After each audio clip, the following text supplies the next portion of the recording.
Gotta use my image reference. I got my what I wanna my look to look like. Just as usual, fixing my layout because it matters. All right. All right. No, like that.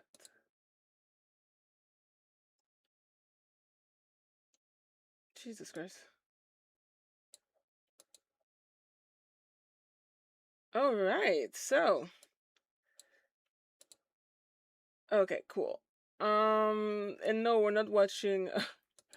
We're not watching FD Signifier's video on Tyler Perry. That's what I was currently watching, but that's not what we're gonna be watching. We're watching something else.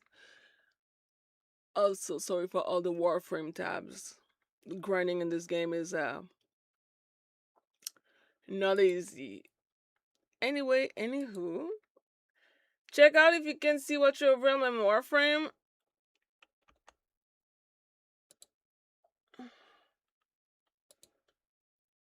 I can. The issue is not that I. Okay, now I can. I mean, yeah, I can't. I don't know why they disappeared. Cause like choose the emoji of the content you want to be notified of disappeared and everything. I don't know, but it's good now. I don't understand why it changed in the first place. Like choose the emoji of the content that you want to be well notified of is also gone. You fix that too?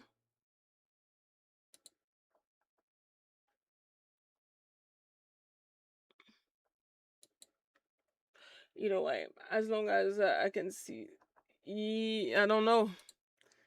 I don't know where it's gone. That's what I'm saying.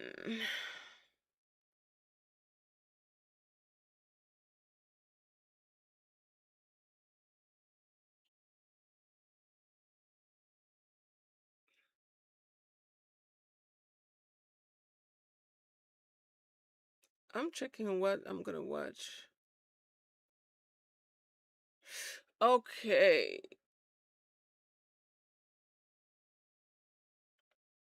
I think I know what I'm gonna watch. I'm gonna watch the last one that just came out.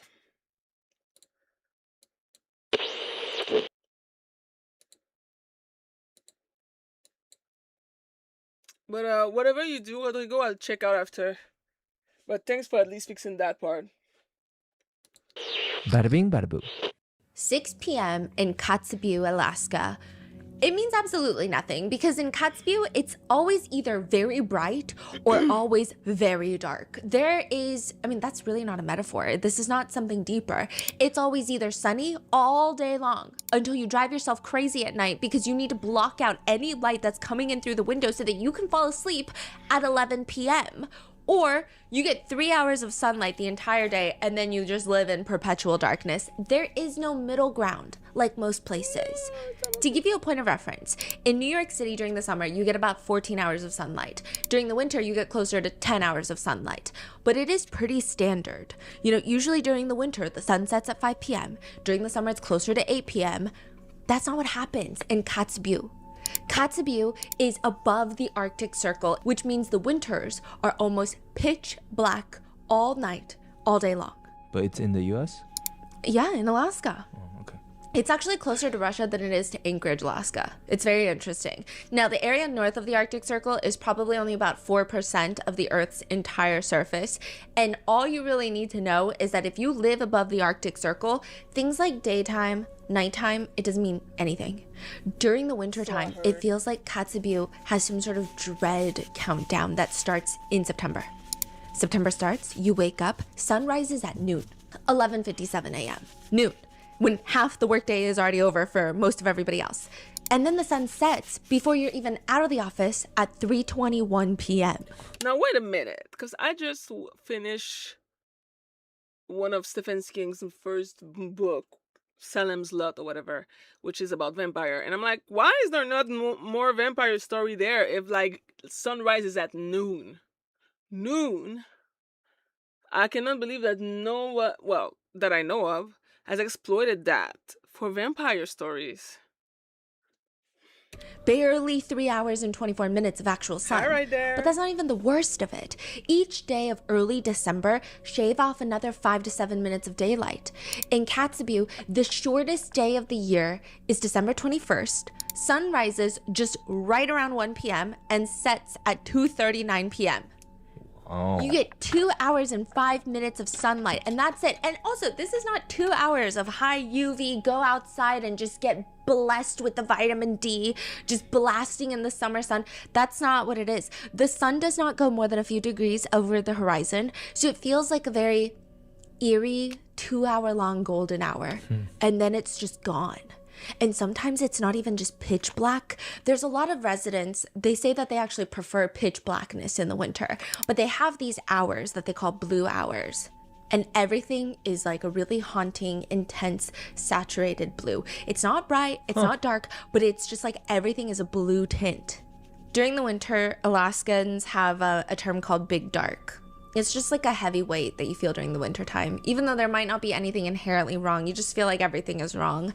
It's likely due to the melatonin production in the body. And serotonin also crashes when there's less light input. So you have surging melatonin, falling serotonin, and Alaska has one of the highest rates of seasonal depression in the entire country. Someone who moved to a town north of the Arctic Circle thought, it's gonna be easy. It's gonna be easy to acclimate because, quote, I knew it would take some time to acclimate for it, but I thought I prepared. I love the cold. I love the dark. I've always wanted to go somewhere dark and cold because I feel like I would thrive in this climate. I was dead wrong. I did not realize how much humans rely on light and dark cycles. I've tried to become more physically active by going on daily walks and taking all my vitamin D supplements, but my mind is beyond fucked. And then the minute that you adjust, it's time for summer. Starting in May, Kotzebue suddenly never gets dark. The sun rises at 5:53 a.m. And then it sets at midnight. What the You have nearly fuck? 18 hours of sunlight. But that's just the beginning. Eventually, the sun is going to be up for close to 23 hours. I take back what I said at the beginning of this video. I guess vampires would only thrive there during winter. Got it. It's crazy to be living Yes. in a place like this. And when that, 23 hours of the 24 hours, that doesn't mean that you have that 1 hour of like pitch darkness. It never really transitions into dark either. So it just always feels like daytime. And that is when a call is made to 911. 6 p.m., May 2018. 911 gets a call in Kotzebue that someone might be dead. 5:30, we're north of the alleyway, 51st Street. 2 officers from the local police department, they drive up to the house in question. They're the absolute polar opposites of each other. Pun intended. They walk up to the front door, and it doesn't really strike them as the type of house where something bad is happening inside. They swing open the front door. It's open. And in the living room, there are 2 small children watching SpongeBob on the TV. It's kind of like a weird feeling. One of the officers gets one of the kids' attention. Did someone call the police? One of the young boys points to the bedroom door. Okay, very strange. The officers start walking closer to the door in question. It's partially open, and when they peer in, there is a man holding a woman's body. This man is coated in blood. His clothes are soaked in blood. His arms, his pants, any part of this man named Anthony that the police can see, there is blood coating Anthony. And the woman that he's holding is this small 25-year-old Inupiaq indigenous woman. She's in a fetal position. There's this .22 caliber rifle laying nearby, and the officers glance around, and they do notice blood splatter on the floor, the dresser, mattress, blankets. There's even a few plastic totes on the ground nearby. That's covered in blood splatter. She's been shot under her chin. Her name is Jennifer Kirk, and she's now dead. The man holding her body, Anthony, he speaks up first. He's her boyfriend. He says he was in the living room watching SpongeBob with the two kids when he heard this pop sound go off. It sounded like a firework inside the bedroom. So he runs in, he finds her on the ground bleeding heavily from her head. Quote, "I have no idea what happened." The investigators, they placed Jennifer's body into a body bag to transport to the medical examiner's office. That bag is sealed with a tag number 0010959. The investigators, they notice a few things. I mean, first they pull out a tape measure. They measure the rifle from the tip of the barrel. So this is where the bullet comes out. It exits the gun at that point. And then the tip of the trigger, not the handle, not the other end of the gun, the trigger. You need to press this for the gun to fire. It is 27 1/8 inches long. And then they measure Jennifer's arm. Jennifer's arm is 26 inches and 3/16 inches long. Her arm is shorter than the trigger to the barrel. Her arm is shorter than the gun, but they believe she self-exited. Then at the morgue, as the medical examiner unseals the body bag, number 0010959, they notice red markings around Jennifer Kirk's neck, and there's clear handprints around her neck. So Jennifer Kirk did not just sustain a fatal gunshot wound, she was strangled before she died. The investigators, they do not ask the next obvious questions. Instead, they close the case within 1 day of investigating, and they state that Jennifer Kirk sadly, tragically self-exited. They don't ask the man Anthony to test his hands or his clothes for gunshot residue. They don't look into his past because he has a past record of abuse and SA. They barely question him. They don't canvass the neighborhood. They don't interview anyone that might know something. They also don't go into the house and turn it upside down, searching every square inch for any sort of evidence. Because after all, it would be kind of weird to search the mayor's house, right? The mayor? Jesus, what the fuck? But to be fair, I heard that in Alaska, you usually go there when you're trying to run away from shit because justice there is kind of weird. Not where I thought this was going. Same. Getting ready for what? Getting ready for streaming video games later. I never go anywhere. Anthony Richards, the man covered in blood, is the son of Clement Richards Sr., the mayor of the Northwest Arctic Bureau.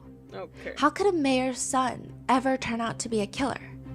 And even if they find another body in that house 2 years after Jennifer Kirk, yeah, do they really need to do something about it? They kind of did. I was fucking hope so. That's not it.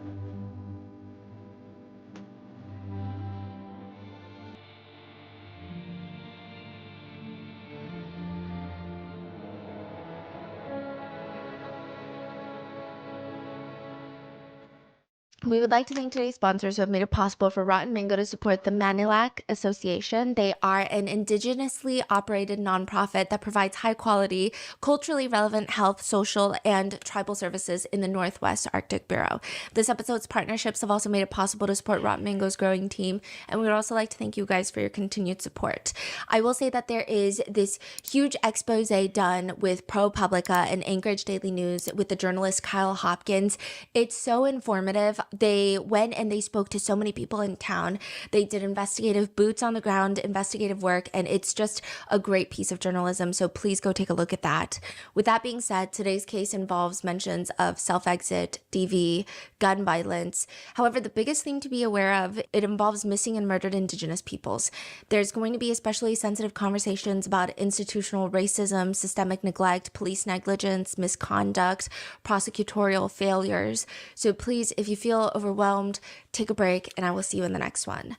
Statements and quotes have been condensed for brevity. Everything researched for this video was found publicly available, and netizen comments, statements, speculations, and accusations are not our own and are only mentioned for comprehensive reporting. Right there.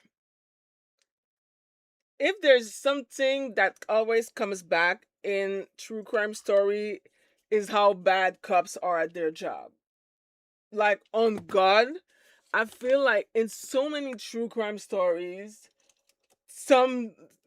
especially like when you look at serial killers and shit, you realize that, damn, like, this could have been stopped, but no, the cops were trash. And so Like the one of the most infamous case of that is Jeffrey Dahmer, because he was his main victims were black men and people of color.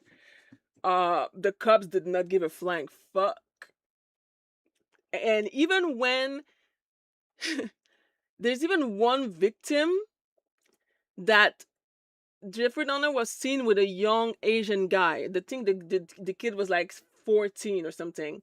And the two black women who were living in the same building as Jeffrey Dahmer saw that little boy walking around disoriented, like clearly he was on something, and it was fucking weird. But we could see that he was trying to go somewhere away from the building.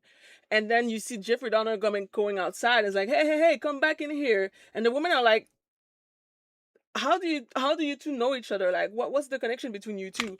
And they didn't feel good about this at all. They were like, nah, that's fucking weird. Like, this is clearly a child. You're a grown man and you're a weirdo, and we don't like you because you've been weird.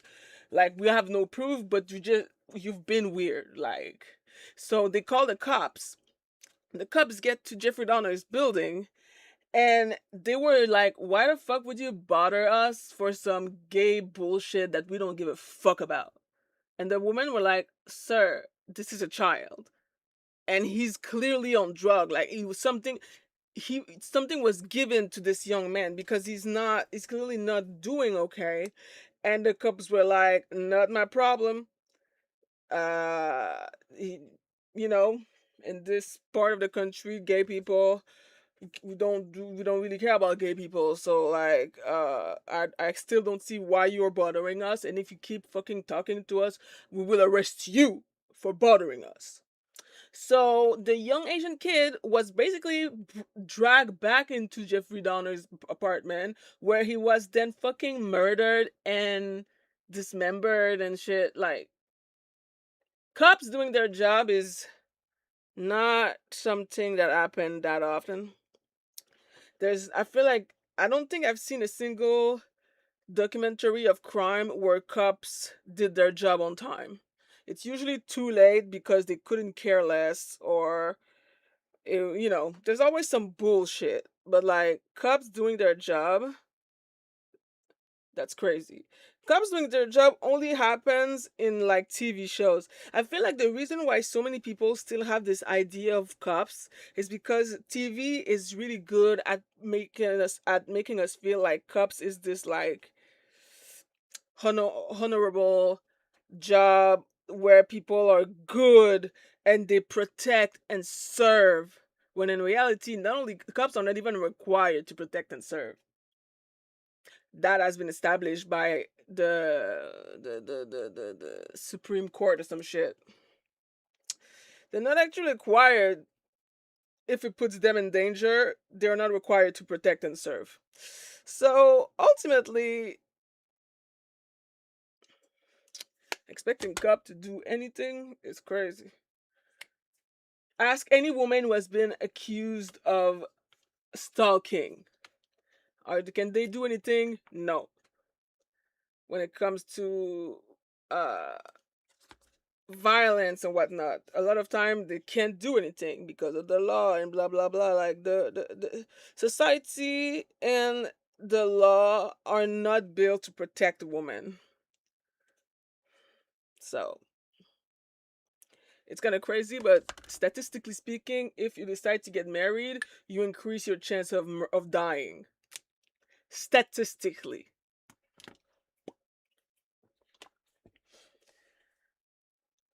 It should have been saved. It should have been. So with that being said, nobody has been charged, but I have my opinions. Being a political figure is all about how you deal with a scandal. Almost all the time, it's a scandal that is caused by their own actions, but nevertheless, it is how they bounce back from the scandal. It's not even about the scandal itself. Sometimes it requires you take the shit that is thrown at you for good reason. You deserve shit thrown at you. But then you take it and you throw it back at somebody else. You think I'm bad? Go look at that person. Did you see what they said? Sometimes it's all about ignore the giant elephant in the room. You ignore it so much that everybody else gets used to the elephant being in the room. It's like how you forget how to blink or breathe because you're just always doing it. You're always breathing and blinking without addressing it. So everyone forgets that the elephant is in there. And then once in a while, someone will walk into the press room and go, holy shit, there's an elephant in here. And everyone go, forgot about the fucking elephant. Or sometimes the comeback requires going to jail and serving your time. It feels like most mayors have their scandal at some point in their careers. Are you really a politician if you're not probably in the Epstein files? Former mayor of DC, Marion Barry, thankfully not in the Epstein files. I will say that this is historically one of the biggest mayoral scandals, and this is not me saying that this is like the worst thing a mayor has done. It's just historically known as a massive mayor's scandal. It's the crack scandal. And I will say, for all that Marion Barry and all that he did that was kind of bad, okay, because most and all mayors seem to be bad. There always is some level of corruption. The standard is all mayors are bad. Some just do a little bit more good than bad for their own citizens. It does need to be noted that Marion Barry had some very bad streaks. Marion Barry was the former Washington, D.C. mayor, and he was known as the Chocolate King of the Chocolate City. What? They called it the Chocolate City. And he did, I will say, like, people love Marion, but he was known for having a lot of hot takes. He offended Polish Americans by calling them a slur. He then stated that he would like to, quote, do something about these Asians coming in, opening businesses, those dirty shops, they ought to go. And do something about these Asians coming in, open up business, these little dirty shops. And they ought to go. I just say that right now. Then he offended Filipino Americans by pointing out that there's so many nurses immigrating from the Philippines into the United States to, save lives. And he says, and no offense, but let's grow our own teachers. Let's grow our own nurses so that we don't have to be scrounging around in our community clinics and other kinds of places, having to hire people from somewhere else. So he managed, to piss off a lot of communities, but he loved his own people, and for that, a lot of people just could not fault him. As mayor of DC, he increased the share of government contracts awarded to Black-owned businesses from 5% to 40%. Woo! He also required private corporations doing businesses in Washington, D.C. to appoint women and minorities to leadership positions. One tribute about Barry's work says, quote, single-handedly expanded the Black middle class in DC and created a generation of Black millionaires in a time when economic and cultural segregation was rampant. I'm sorry, that's fucking He was also impressive. notorious for driving around the city, and if he saw someone on the street, he'd be like, do you have a job? And they would say no, and they'd get a job by the afternoon. He wanted everyone to have a job. Yeah. Okay, so he was racist, but he was good to Black people. I'm very conflicted. Obviously, racism is bad because racism is bad. Shocking. Deciding to go after minorities who are already themselves struggling, they probably would have preferred to stay in their country, but there's a reason why they're in America. So, why the fuck would you antagonize them more than that? But to do what he accomplished in a time when he accomplished it is crazy. I'm not gonna lie, bro. That's fucking impressive. You gotta, I hate when a person that I should not respect kind of eats down, you know what I mean? But he kind of did that. On one hand, I stand, and on the other end, I'm disappointed. Wow. I would hope that his discriminatory remarks against Asians, Polish people, I hope it was a big learning moment for him, a moment of growth. But regardless, he won re-election countless times. And regardless of these remarks, he just keeps getting elected, and he honestly did change the trajectory of so many families' lives, probably with generational impact. Ultimately, Marion Barry did a lot of good. But then he smoked crack, and this was a huge thing. So for years, federal investigators, they've been trying to get Barry on something. You have to wonder if it's almost like they chose their target and they're just waiting for something to come up so that they could take Marion Barry down. Wow. They didn't like that a Black Democrat kept winning mayor for Washington, D.C. When was this? Oh, this was a long time ago, decades ago. He's since passed. Okay. But this is probably one of the biggest mayoral scandals that there ever was. This is back when mayors did regular crimes of corruption and drugs, and now they do Epstein crimes. So, they get Mayor Barry's ex-girlfriend to come in, the feds, the FBI, and she's also under pressure. The the FBI are being overwhelmingly nice to her, and she agrees to set up a hotel room outfitted with 2 secret cameras, courtesy of the FBI. And course. just 3 days before Mayor Barry is going to announce that he's going to run for mayor for the 4th term, he walks into the hotel room and he wants to rekindle this relationship romantically. She denies. Especially because there's just another strange woman sitting in the corner of the room. Her name is Wanda, but her name's not really Wanda because she's an FBI undercover agent. And so she's sitting there and she's like, oh, I'm just a friend of your ex-girlfriend. Do you want to smoke crack? Bruh. Mayor Barry is like, no. She then asks him again, are you sure you don't want to smoke crack? He's like, no, I don't want to smoke crack. And then she brings it up again and again. And finally, Mayor Barry picks up the crack pipe, inhales twice. I always did that. Yes, you're kidding. I always did it.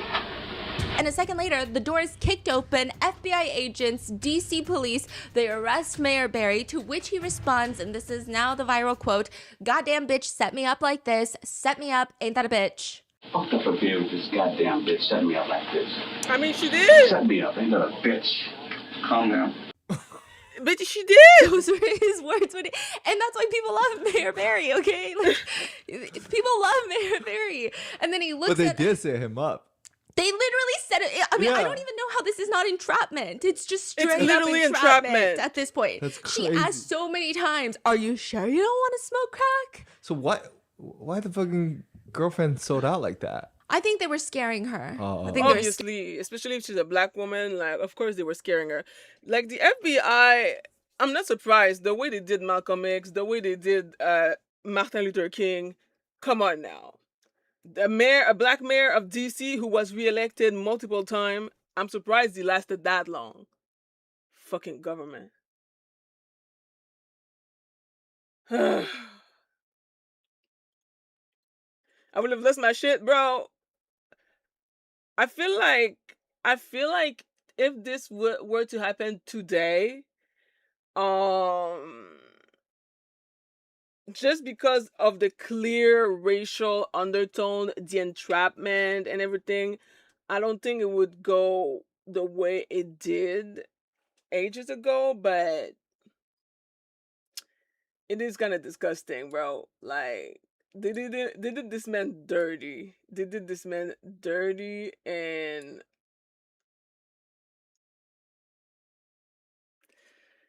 scaring the shit out of her. Now, I do want to know, crazy. Mayor Barry did a lot of drugs. Like, it is a truth. He's done a lot of drugs, all various sorts of drugs. okay. This was a huge scandal back then because the press is racist. So first of all, the setup itself is disturbing. I think it's entrapment. It and is. then instead of the articles afterwards just saying, oh my gosh, our mayor was caught doing drugs, which would have been the headlines had a white mayor been caught doing cocaine, there is the persistent racism of a black man smoking crack, which, by the way, I just want to note that there is a sentencing ratio of 100 to 1 between crack and powder cocaine, which technically the molecule high is like the same thing, which means if you have 2 sugar packets of crack, you get a mandatory 5-year prison sentence. Meanwhile, you'll probably see an influencer do more than that of cocaine in a Carbone or Nobu bathroom on any given Saturday night. Yeah. So in order to get a mandatory 5-year It was established that, like, crack was introduced and pushed into black communities. Meanwhile, the politician and the rich white folks were doing coke. Coke is classy, crack is whack. Racism. Woo! sentence for cocaine, you need to have over a pound of cocaine. Perhaps the more cleanly, morally indisputable act is that he tried to rekindle his relationship with his ex in the hotel room while he's married, and his wife did support him through the entire trial. So anyway, he goes to jail for 6 months in federal prison, and once he's released, he runs for mayor again, and he wins. You win! He's back. Yeah, he's back. He's back. He won? Yeah. Okay, I'm sorry. That's fucking Wow. funny. He has since passed, but Okay, I'm sorry. I was not expecting the fact that he came back and he won. Like, I'm sorry, but look, like I said, racism is wrong, and the shit that he said about minorities, I don't support. But I'm sorry, I understand why he's so popular. Like, I can't help it. I'm extremely biased because as far as I'm concerned, when I see a black person win, it's a win. You know what I mean? Like, a win is a win, bitch. And I like when a black person wins because we're not supposed to. So when we do, it's a celebration. The fact that he won is fucking hilarious. I'm sorry. I know that the feds were disgusted. I know the feds were big mad. That's fucking funny. Good for him. Yeah, he was back. This is like a crazy comeback Wow. from Mayor. This is, I mean, a lot of political consultants, they study Mayor Barry. John, a new day. How are you? Strong men. Coming on. Strong men. Getting stronger. Wow. So people actually like the fact that he was like, Wait, the bitch was it? set me up. That black woman. Who was she? She's like, fuck. I forgot her name. But damn, that man was popular because he had celebrities speaking for him. Yeah, they love that he was very real about it. And they also love the fact that he was dealing with addiction because I think a lot of people could relate to it. And again, it's like, wouldn't you rather your mayor be doing drugs than committing crimes against women and children? Exactly. Because nowadays it seems like every other mayor is at risk of being found in the files or being accused of SA. But even that would be more easily navigated than a situation that Mayor Clement Richards Sr. finds himself in. Monday morning, police are called to the mayor's house. You know how this goes. You've heard it before. A woman, Inua Pag, found in the house, dead, strangulation marks. Boyfriend is the mayor's son. You already know this story from May of 2018 when the sun had no intention of setting. It's hot outside. The sun is up. Jennifer Kirk is found dead at the foot of the bed. But this is not that Monday morning. This is March 9th, 2020. It's 8:32 a.m. The sun hasn't even gotten up. It won't rise until 9:30 a.m. The temperature is 13 degrees below zero. And the police find another body. 30 years old, Inua Pag, beaten, strangulation marks around her neck, and her name is Suzu Norton, but everybody calls her Suzu. She shares the same birthday as Jennifer Kirk, August 21st, and both of them are found dead in the mayor's house. Okay, girl. And in the beginning, who are those two kids watching TV? So the son's kids with Jennifer Not- Kirk. Oh, that's Jennifer Kirk's Yes. kids? Mm-hmm. How old are they? They're described to be juveniles. Oh. The term That's op tragic. book is not like a new term. It's been around for a while. It's a research book for the opponent, the opposition in a political race. So what you do when you're trying to run for mayor or any elected office where there is a lot of money funneled into the campaigns, you hire 2 to 3 specialists. They're called researchers, and you pay them anywhere between $20,000 to $80,000 to do a full workup of the inside and outside of your opposition. The researchers will go and dig through archived old news reports, voting records, campaign finance filings, social media posts. An op book researcher says, I was hired because they saw the opposition as a threat. My job was to try and kill him. I mean, not literally, but you get what I'm saying, right? Ops are funny because in this day and age, you can tell that when you take Zoran Mamdani, the mayor of New York, when you take his story, you can tell that even sometimes money doesn't matter. Sometimes people are fucking tired of the rich and famous. And I love that for him because he ate that. But it's funny because he was going against billionaires. We're talking about New York, honey. Isn't that what, like, the number 1 or 2nd most powerful and rich city in the United States of America? Like, and despite the amount of money that was put to push him out of the race, he still won. Like, that's an American story. In inside speaking, but I would like to imagine if I was a visitor that it was set up. It was clear. I think it was probably obvious. Like, I feel like back then, like, I usually don't like the whole, they were just trying to take a successful black man down. But in this case, that's 100% the case. Right. Let's say you do find some dirt on the opposition.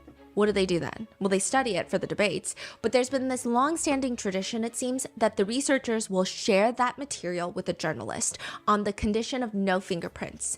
The journalist gets to break a story with inside sources. The campaign recycles the published story into attack ads, debate talking points, and while the candidate acts like, I found out through the news just like everybody else, and they act just as outraged as all the other citizens, you can sometimes tell by the release timing if this is from an op book.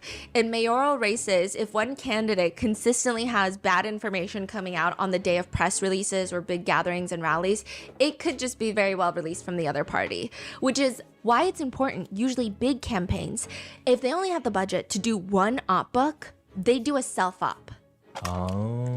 Researchers, make an op book on you, the candidate, because you know the other party's going to do it. You need good counterpoints. You need to make sure that you're not taken off guard. I mean, it takes a lot to run for mayor, or really any elected office beyond that, and that's why people like to play dirty. Some wealthy candidates have also been known to hire every political consultant in the market, not to use all of their services at once, but to prevent the opponents from accessing them. It's kind of like when wealthy people, they get a divorce and they put all the best family attorneys in the city on a retainer so that their partner can't use them. It's kind of like that. Wow. It takes a lot to win the race to be mayor, but it really depends what you get out of it, depending on the mayor system. So some cities have what's called a strong mayor system. New York, Chicago, Houston. Mayor gets to appoint the heads of departments. They help draft and propose budgets. They have a lot of executive power. Then you have a weak mayor system where you're pretty much just like chairing the council meetings and cutting ribbons. Like, you don't really have any independent executive authority. You're just there. So there's more money in the strong one. Is that what you mean? And it's very strange. So there are some major cities where the mayor only gets paid like $100,000. And then there will be a city in Florida with 1,000 residents and the mayor is getting paid $250,000. Wow. Now, the Northwest Arctic Bureau in Alaska, that's a strong mayor system. The charter for it explicitly states the executive power in the borough is vested in the mayor. The borough mayor, as the chief administrative officer, is responsible for all proper administration of all bureau affairs. That gives Mayor Clement Richards a whole lot of power. A lot of power. Enough power that he is going to be in charge of a $60 million construction contract. And there's going to be allegations that he's blackmailed into this contract because there is a video of him that exists with an underage girl. Is that a rumor? It's a rumor. Now, 1 month after Mayor Clement is elected into office, a police officer knocks on his door. I mean, technically, this is a very uncomfortable situation for the police officer to be in, but he's got a job to do. The officer was called by Jennifer Kirk, a 22-year-old. So this is when she's 22. She passes away at 25. She reports that she was punched in the face by someone who lives in this very house, the mayor's son. So the report reads from the perspective of the officer. I asked Jennifer how Anthony assaulted her, and she stated that they were having intercourse and he tried to have anal intercourse, and when she told him no, Jennifer then stated that Anthony punched her in the back 3 times, causing pain, and punched her in the right eye twice, causing pain, swelling, and a bloodshot eye. Jennifer said Anthony also grabbed her right arm, leaving bruises just above her wrist. Obviously, the officer has to investigate.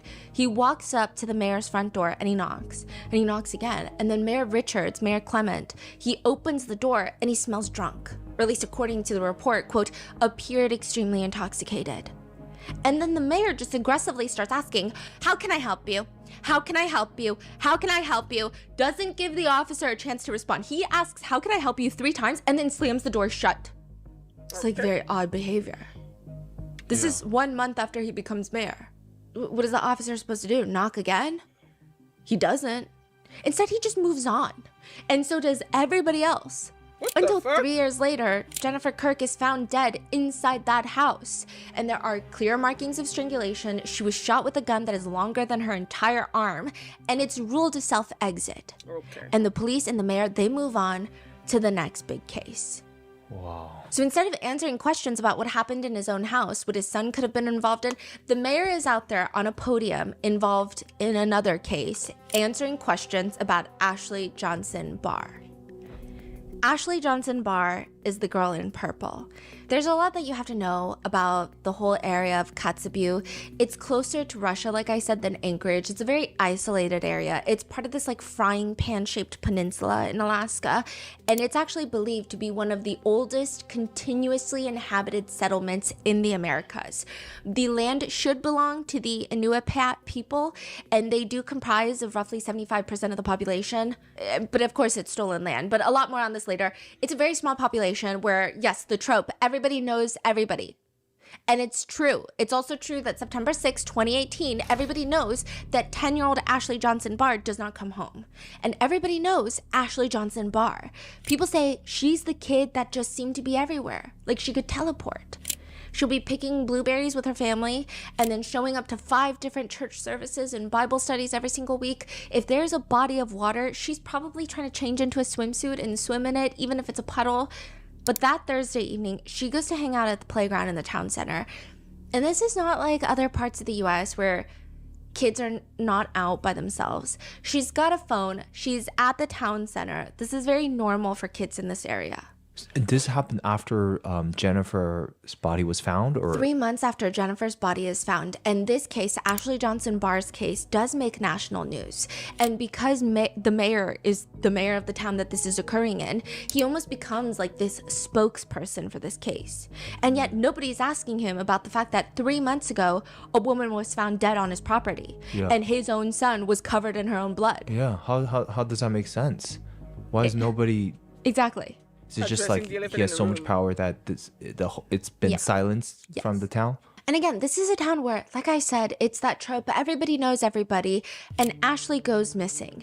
And for 8 days, all hell breaks loose. Boats, helicopters, K9 units are flown into the town to help. The Coast Guard gets involved. At any given time, there were as many as 50 people searching for Ashley. September 14th, 2018, a volunteer spots Ashley's body in the tundra a few miles outside of town. She had been essayed and strangled to death at 10 years old. So very quickly, a 41-year-old man, Peter Vance Wilson, gets arrested. I mean, the first sign that something was wrong with Peter was a relative of Peter's was going through, everyone in town is looking for Ashley, and he's going through Peter's coat. I don't know if he was hanging the coat up or if it was just like sprawled out on the couch, so he's picking it up, and he notices something heavy in the pocket. He reaches in, and it's Ashley's phone. Oh, Lord. Okay, now DNA testing also showed that he was the one that kidnapped Ashley, essayed her, and then strangled her with her own pants. He also eventually confessed. But the infuriating part about all of this is that all these people start coming forward and they keep saying, we knew that Peter had problems and we tried to tell everybody that Peter had problems. 2 female relatives stated that Peter had repeatedly, throughout their entire childhoods, essayed them and he never got in trouble. He started essaying his relatives when he was 12 years old. Oh my God. Family members described Okay, as... I'm sorry. If he started sexually assaulting his own siblings at 13... what the fuck was going on in that house? Because young boys don't just assault. That's 13? That's a learned behavior if I'm seeing one. Like, I'm sorry, but like clearly someone taught this kid that. That's disgusting. Many as 40 different accounts of essay from Peter. And they tried to tell people and nobody was listening to anybody. Like the police isn't doing anything? Yeah, nobody's doing anything. They just, Ashley's father even states, quote, some ladies and young girls sure did try and go and speak up. Guess what happened? Nothing happened. People told them they never did this to you. You're just making up stories. But Ashley's case is monumental for a number of reasons. I mean, I could do a whole episode on this, but people realized how much resources they could actually mobilize. I mean, the way that people came together to find Ashley, how the entire state of Alaska seemed to come together, that means the resources are there. So if the case is there, this should be the reception for every missing and murdered Indigenous person. Not just like once in a while, but every single time. Yeah. Secondly, there was this sentiment in Alaska that a culture of silence is not going to be tolerated anymore. If someone had taken accusations against Peter seriously, Ashley would still be alive. Many of Peter's relatives would have been safer. Ashley's dad states, our daughter started something. No more silence. I mean, there's just so much more to the case, but I mean, her parents are doing a lot of good for women and children in Alaska. However, one of the most vocal people during the entirety of this case is this one man who just kind of inserts himself into all of this, Mayor Clement Richards. He's all over the news stations when the searches for Ashley is taking place. And it's infuriating because, like, everything that Ashley's legacy symbolizes, the mayor is exploiting, because if anyone profits from a culture of silence, it's clearly Mayor Clement Richards Sr. Because just 3 months before he makes himself the spokesperson for Ashley's passing, Jennifer Kirk was found dead in his house and he's just sweeping it under the rug. Some people just really make it easy for the police to do their job. Some cases just are very easy to solve. Or at least that's what it feels like. You get a checklist. Hey, these are the 5 things you need to do. Find the evidence. Check off the box. We're going to trial. You're getting a conviction. Jennifer Kirk's case feels like that. It feels so easy. Either the truth is, it's in the evidence that she did self-exit like the police claim that she did, or naturally, there's something else to look into, like the mayor's son, Anthony. I mean, how much more literal with the red flags do we have to get? The police department, in their own report, quote, I noted the rifle from the tip of the barrel to the tip of the trigger as being 27 and 1/18 inches long. Jennifer's arm, they note in the report, is shorter than that. When the police first bring in Anthony into the police station right after finding Jennifer Kirk's body, they interview him. They don't arrest him. They don't interrogate him. They just ask him questions. And they listen to Anthony's side of events, which go like this. I was watching TV with the kids. I heard a pop. And then I saw Jennifer, I had seen Jennifer go into the bedroom. So I freaked out. I go into the bedroom. I see her. I go to the neighbor's house and I told them to call 911. He states that Jennifer was still breathing when he found her, and, they've been in this very long relationship. They have kids together who are in the living room, and she just self-exits. He explains it's kind of a long story, and they're like, well, tell us. So she has this court date in her hometown, which is like a few towns over, for DUI. She's supposed to turn herself in, but she was scared to go. But I keep telling her, you gotta just get it over with. You gotta go and turn yourself in. I kept telling her that she needed to. And then she starts getting emotional, crying, and accusing Anthony of not wanting to be with her anymore. And Anthony tells the officer, essentially, I told her not to cry in front of the kids, and I told her to go lay down in the room and calm down. He stays out in the living room watching SpongeBob with the kids, and it's like an hour in when he hears that firecracker go off. So he rushes into the room, he finds that she shot herself, and he explains, this is very Jennifer. She's really good at hiding her emotions until it's like an explosion. Why did you go to your neighbor's house to call 911? Yeah. Well, I couldn't find my phone, so I ran next door. Which, side note, the mayor's house is about a block away from the police department, so continuing on. He gets back from telling the neighbor to call the police. He goes back to Jennifer's body and he holds her. That's how it's described. It's described that he does not attempt CPR. He doesn't try to stop the bleeding. He's just coating himself in her blood, holding her.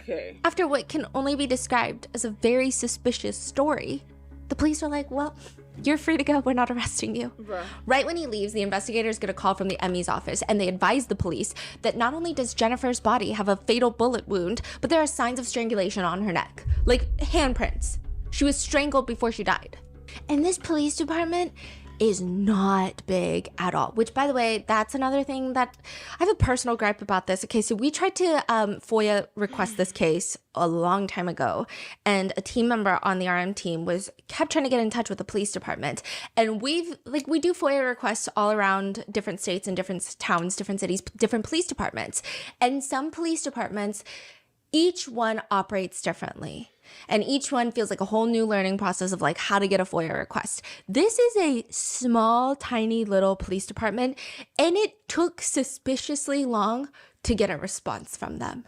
In a way that it didn't make any sense, in my opinion. Call them out, girl. All I'm saying is most of us would not hire a magician to do our taxes. It just doesn't make sense. When something important is on the line, like your livelihood, a loved one, or a traumatic accident, hiring the wrong person can be disastrous. That is where Morgan & Morgan comes in. Morgan & Morgan is America's largest injury law firm. They have over 100 offices nationwide and more than 1,000 lawyers. With over $30 billion recovered for over 500,000 clients, Morgan & Morgan has a proven track record of fighting to get you full and fair compensation. It's built on the value that everyday people like you and me, they deserve powerful legal representation for accidents when they're harmed by negligence. You know, there's a reason why Morgan & Morgan is America's largest injury law firm. For the people, not the powerful. If you've been hurt due to the negligence of someone else, you can check out Morgan & Morgan. Their fee is free unless they win. Just click the link in the description below or visit forthepeople.com/rotten. That's forthepeople.com/rotten, or dial pound LAW 529 from your phone. This is a paid advertisement.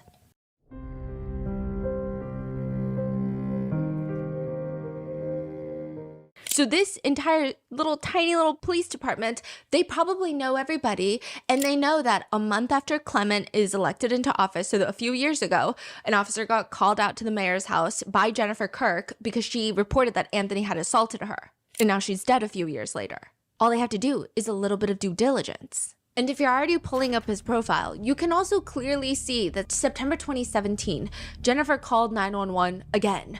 She's actually still at the mayor's house. She waits for the officers to arrive. She's standing out in the driveway. She's crying. And she tells the responding officer, Anthony just choked her. He strangled her. And she's explaining like she had gotten into town. She wanted to see Anthony. So right from the airport, she goes to the mayor's house. Both of them start drinking, and Jennifer just wants to go back to her hotel. And she even offers Anthony, do you want to come back to my hotel with me? But Anthony does not want her to go back to her hotel. In fact, he doesn't even want her to go, and the fact that she even offered for both of them to go is seemingly so offensive and such a heinous thing for Jennifer to do that Anthony starts verbally screaming at her. And then he slams her down onto the bedroom floor, sits on top of Jennifer, putting his entire body weight on top of her. So he's not only preventing her from getting up, he's full on suffocating her. Bro. Jennifer states that she just kept trying to struggle with Anthony to get up, and he only does because she starts pinching him really, really hard. He gets up, and I assume it felt like they were both cooling down because Jennifer sits on the bed, and then she calmly tells him once more that she wants to go back to the hotel. This time, he climbs up onto the bed, pushes her down, and he grabs her neck with both of his hands and starts strangling her. Her vision starts narrowing. She tells the police that she couldn't breathe. She's terrified of passing out. And the report reads, Jennifer eventually was able to get away from Anthony, and during this struggle to do so, she sustained a visible laceration from the top right side of her head. The officers go to investigate, and guess what? Anthony is on probation. He's drunk when they go to talk to him. He's drunk. He's violating state law by violently abusing Jennifer. So he's arrested for breaking probation. And with this, I feel like the police have a pretty, at face value, a suspicious story of death. They've got strangulation marks on the deceased, a history of violence and strangulation documented by various criminal charges, and the police officers, they were even trained. Top 10 red flags for domestic violence killings, and pretty much every single one of them checks off. The red flags consist of victim dies prematurely. Jennifer Kirk is 25. Self-exit or accident scene. One partner wanted to end the relationship. Prior history of DV. Victim found dead in a home or a residence. Victim found by current or previous partner. Prior history of DV includes strangulation or suffocation. Partner is the last to see victim alive. Partner has control of the crime scene. And body is moved or scene or evidence is altered in some way. Yeah, so they bring Anthony back in. And they're like, hey, we found strangulation marks on Jennifer Kirk's body. You didn't mention any of that. Mm-hmm. Do you care to tell us what happened? And he explains that, well, he just blocked out that part because it's just like been a bad day.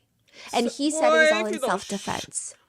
He said that Jennifer started punching, slapping him on the side of his head. So in order to stop her, he does what any normal human does. He holds her back by her neck with both of his hands. It's like the most reasonable defensive stance. Of course, everybody's done it before.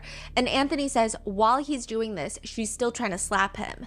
Now, when the police are like, well, how much pressure did you apply? He doesn't recall. Did she fall unconscious or not? He doesn't remember. He doesn't remember if he knocked her unconscious or not.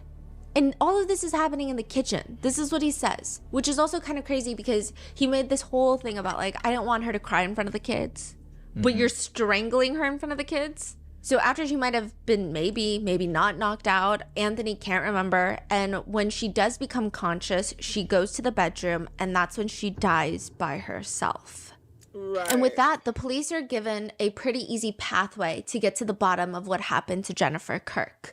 And the entire town gets wrapped up in this hunt for the police department to find the strangler. Authorities are asking for the public's help. Help us find out who did this. Here are the clues that we have. They're putting out like pictures. One investigator states the police department suspects foul play and is pursuing all investigative leads. And they start putting up photos of the suspect in question. Tipsters are calling in. Volunteers are raising thousands of dollars. I mean, this news is all over the area. The strangler needs to be brought in, and there needs to be justice. And they do catch him. They catch the strangler. They drag him to court. But it's not for Jennifer's death. It's not for the death of Jennifer Kirk. All of this police investigative efforts is for a husky. So around the same time that Jennifer Kirk is found dead, the city fire department's pet husky is also found dead. They close Jennifer's case, and they do like a citywide hunt for the strangler. For the husky. Yes, and like, don't get me wrong, I think that person needs to be punished for sure, but nothing for Jennifer. You think it's like a cover-up? It's like a... It seems like priorities. They don't care for Jennifer Kirk. Care. In fact, you think they don't care or they're hiding something, right? Like they don't care is like, okay, I'm not going to do more investigation. Hiding is someone is covering up for someone. I don't know if they're that smart. Really? Yeah. Everyone in town thought it was weird. Everyone in town thought Jennifer weird? Kirk's death is weird. Correct. They don't care to make statements and make it make sense.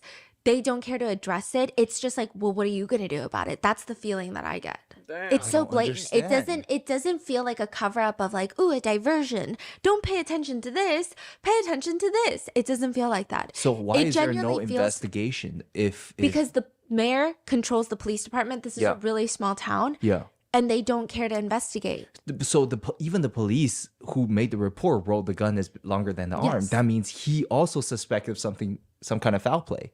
Yeah, but he doesn't care. Or he was told not to look. And he doesn't care enough to go against the status quo. Or alleged, right? That's our personal opinion of just the limited information that we have, right? In terms of the husky and the search for the strangler, I don't think it's some sort of, ooh, diversion, don't let the community members. It doesn't seem like that. It seems like the community knows and the mayor is like, what are you going to do about it? Okay, That's the feeling. But Jennifer's case, Yes. someone said, do not continue. It's unclear if someone said do not continue or the lead investigator got bonked on the head with a coconut and decided to close the case. You know, we don't know what happened behind closed doors. Legally speaking, that would be bad to say. Okay. You can come to your own personal conclusions about that, but all we know is that within one investigative day, the case is closed and it's deemed a self-exit. Whether the mayor said shut it down, whether the investigative lead said, wow, I did my due diligence of fucking 8 hours and I think that this is a self-exit, it's hard to say, right? What about Jennifer's families? They think something is weird. They just want more investigations. They absolutely do not believe that she would self-exit. She was just on the phone with her mom. They were preparing for like future plans. There was nothing to indicate that she is someone that would want to self-exit. And then with all the history of domestic violence from Anthony, like it just, to them, it makes zero sense. Now, with the ProPublica piece, the expose, the police are going to come back and say something about Jennifer's death, and I'm going to get into it, and it's so infuriating, but it just feels like, to some people, because of the lack of investigation into Jennifer Kirk's death, another person is going to end up dead. Because 2 years after Jennifer Kirk dies, Suzu Norton dies. And the mayor's son is going to be in the court once more answering questions about Suzu's death. But this time, it's not Anthony.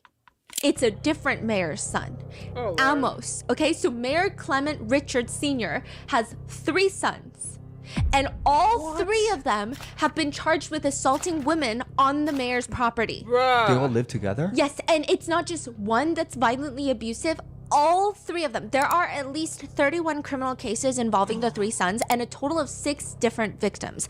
All three sons have been charged with a combined 16 counts of domestic violence. None of these charges resulted in felony domestic violence convictions. And when you start putting these timelines together, it's actually so disgusting. You want to lock the whole family up in a basement cell and feed them copious amounts of Advil on an empty stomach. It's just heinous, okay? A few months after Jennifer Kirk is found dead, a woman walks into the police station with a right eye that is black and blue. It's swollen shut. She can't even open her eye. She's crying. And she reports that her boyfriend, Amos, the eldest of the mayor's 3 sons, has been abusing her. This is a few months after Jennifer Kirk is found dead on the mayor's property. So the police are like, well, we just found a dead woman on the mayor's property. And now another woman is walking in. She's got clear evidence of abuse. And she's saying that a different mayor's son, the same mayor but a different son, is beating her. And she's got strangulation marks on her neck, just like Jennifer So what are you Kirk gonna do about it? This Nothing. is Suzu Norton, who will soon be killed. She says that her boyfriend, Amos, he's a bit of a drinker. She wanted him to stop drinking, so she poured out his beer. He becomes so enraged, he grabs her by the hair, drags her around the entire house, kicks her repeatedly in the head, stomach, face, back. Her forearms are swollen from trying to protect her head and face while he's kicking her, and she's 6 months pregnant with his child. The incident report states, officer was unable to locate the defendant. That's pretty much it. Within 2 years, Suzu Norton, just like Jennifer Kirk, will be found dead. They don't do anything. I mean, what do you expect from the sons whose own father, Mayor Clement Richards Sr., has a felony domestic violence charge? Of course. Is he still out? Is he still the mayor? Is he still out and about? What's going on? He tried to run for re-election. He did not get re-elected in 2018. And then in 2022, Suzu Norton's body is found in the mayor's house. And he's still out there. Kyle from ProPublica tried to go talk to him. And he's like, no comment. He won't make any comments. Nothing. This is so bizarre. What is going on? Now, this happens when the mom, Annette, so this is Clement Richards. This is like the ex-first lady of the town, I guess, right? But Annette is pregnant with their 3rd son, Anthony. So they have 3 sons. Anthony is, Jennifer Kirk's ex-boyfriend. She's pregnant. And by this point, they already have 2 sons. She's 8 months pregnant, and Clement Richards, in a fit of anger, beats her, kicks her in the stomach repeatedly until she starts profusely bleeding from her private areas. The police are called to the house. Clement and his wife Annette are just sitting in the living room. She's bleeding. And the officer concludes that Clement had been dragging Annette around by her hair, kicked her in the stomach with boots on, and then punched her in several other parts of her body. The very next day, Anthony is born. Clement Sr. pleads no contest to felony domestic violence assault and goes to jail for 6 months. Here's the mind-boggling part. You remember the whole op book that political candidates get on their opposition? Former Mayor Clement Richards has a domestic violence charge, this charge that is publicly available to see. It's a matter of public record before he's elected to become mayor. Meaning when he runs for mayor, none of his opponents, nobody in the area, nobody in the media mentions or brings up the fact that he nearly killed his wife and child. Nobody. Because they don't do their homework? They don't care. Either they don't do their homework, or it's like what a lot of people are saying, enough is enough, this culture of silence is over They with. don't care. I see. He becomes vice mayor, mayor, he's on the city council, he held political office from 1999 to 2018. I feel like that's longer than Holy some of you guys have shit. been alive. With this charge. And his wife, Annette, she starts working for the Alaskan state troopers, working with prosecutors in the local area that later become judges. These judges then later oversee her son's domestic violence cases. Which, side note, when Clement Richards was mayor, there was this huge scandal. So aside from Jennifer Kirk dying inside of his house, while he holds public office, there's this huge construction bid. It's a construction project, $60 million. He's the mayor in a mayor-strong system, and he gets to have, he's aggressively pushing for this no-bid contract to be awarded to a local company called Remote Solutions. They're going to get a $60 million contract to construct the school, the highway. This is what they need. The school district still has to vote on it. So does the borough assembly. But he's like going to each person and he's like, you got to vote yes. It's got to go to remote solutions. Mayor Clement is using all of his power to swing the votes in his favor. They've got 3 special borough assembly meetings. These were a huge scandal too. So one of them is like randomly held in Seattle. So they have to fly everybody out to Seattle and they spend like over $100,000 of taxpayer money. It's like, why do you have to have it in Seattle? It just seemed like a vacation. But then out of nowhere, allegedly, Clement Richards is like, wait, never mind. I take it all back. I don't want remote solutions to be the bid for this contract. Out of nowhere. All of this feels kind of par for the course, like some political corruption going to Seattle, but it doesn't feel that bad, right? But like, why did he suddenly change his mind? Well, Clement Richards fires his chief of staff for the borough, Eugene. And Eugene files a complaint to the police department. And he states that he was fired because he knew information that the mayor does not want to get out. Apparently, this is what he alleges. The mayor was drunk, driving a borough vehicle. This is like a city car, with a young underage girl in the car. He almost hits another car on the road. And that other driver that almost got hit, his name is Chris, he starts allegedly recording this incident on his phone that depicts the mayor driving drunk in a borough vehicle with a girl that appears to be underage. Chris then goes and shows it to a bunch of people who then notifies Eugene, the chief of staff. So Eugene is like, oh my God, there's this video. He says, quote, I told our mayor that he needs to go talk to Chris about the situation. Clement notified me that Chris agreed to delete the video and told Clement not to do it again. Now, he notices, Eugene is like noticing all these borough meetings and Clement is like, oh, we got to do remote solutions. This is the bid for the construction work, right? Oh. And then suddenly he's like, no, it's not. We're not doing remote solutions anymore. Okay. And so Eugene is like, what the hell? And then Clement is like visibly upset. And so Eugene is like, what's wrong? Why are you upset? Eugene says, this is his claim, that Clement was told that Chris did not delete the video.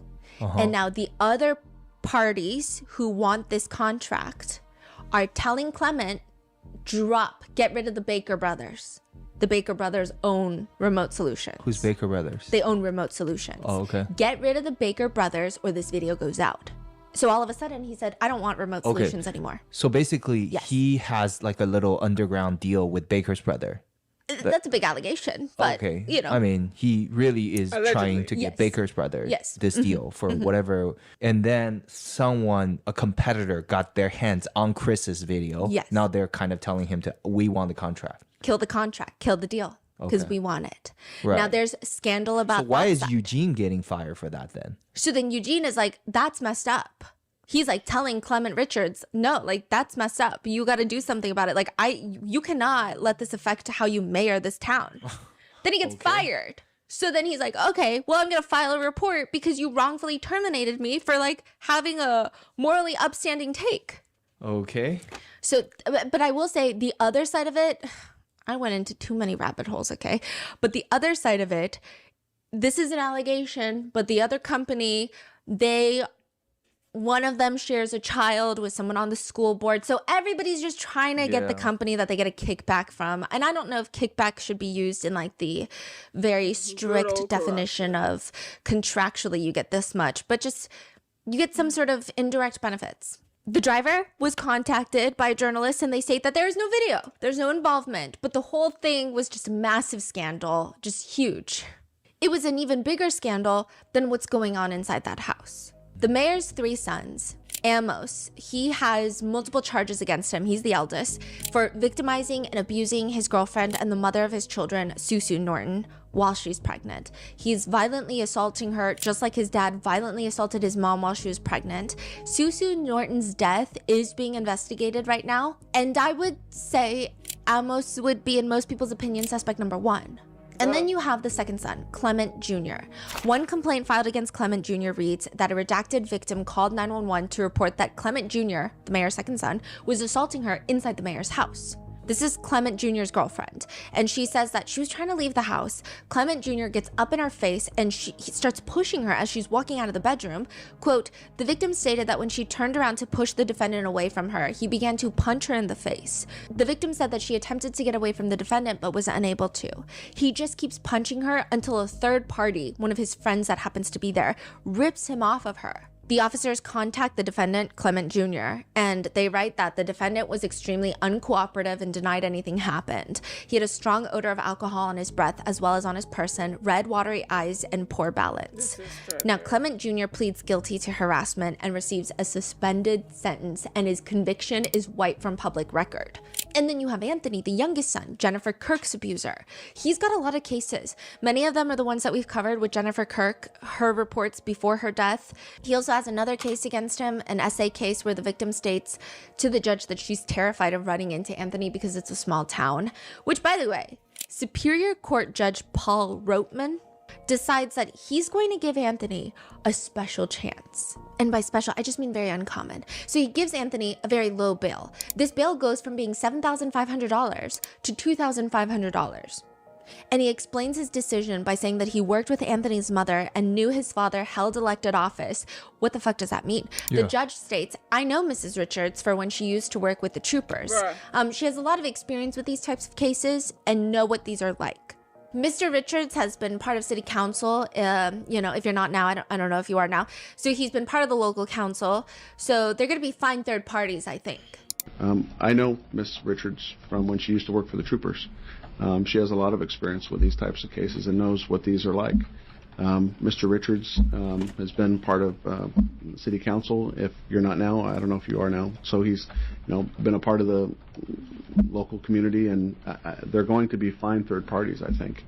They're going to be fine third parties? Yes. Okay. This is the system in which all of these little... Okay.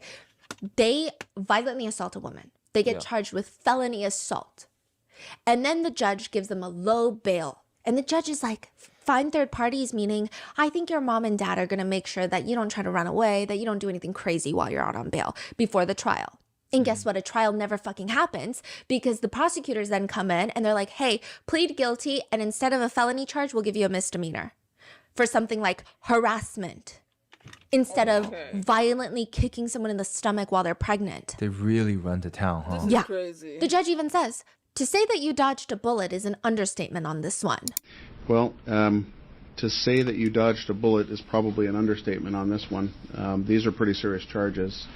And I understand the evidentiary issues that were presented, but had those not been there and it had been less complicated, you were facing some really serious charges that involve a lot of jail time. You understand that, of course. Yes. Okay. It just seems like who's dodging a bullet and how are they dodging a bullet? Through you? Judge Paul Rotman declined to comment, and a court spokesperson has stated, judicial officers cannot and do not comment on their cases in order to maintain the integrity of their decisions and to ensure that for fairness reasons their thinking is reflected solely in the official court record without extraneous commentary.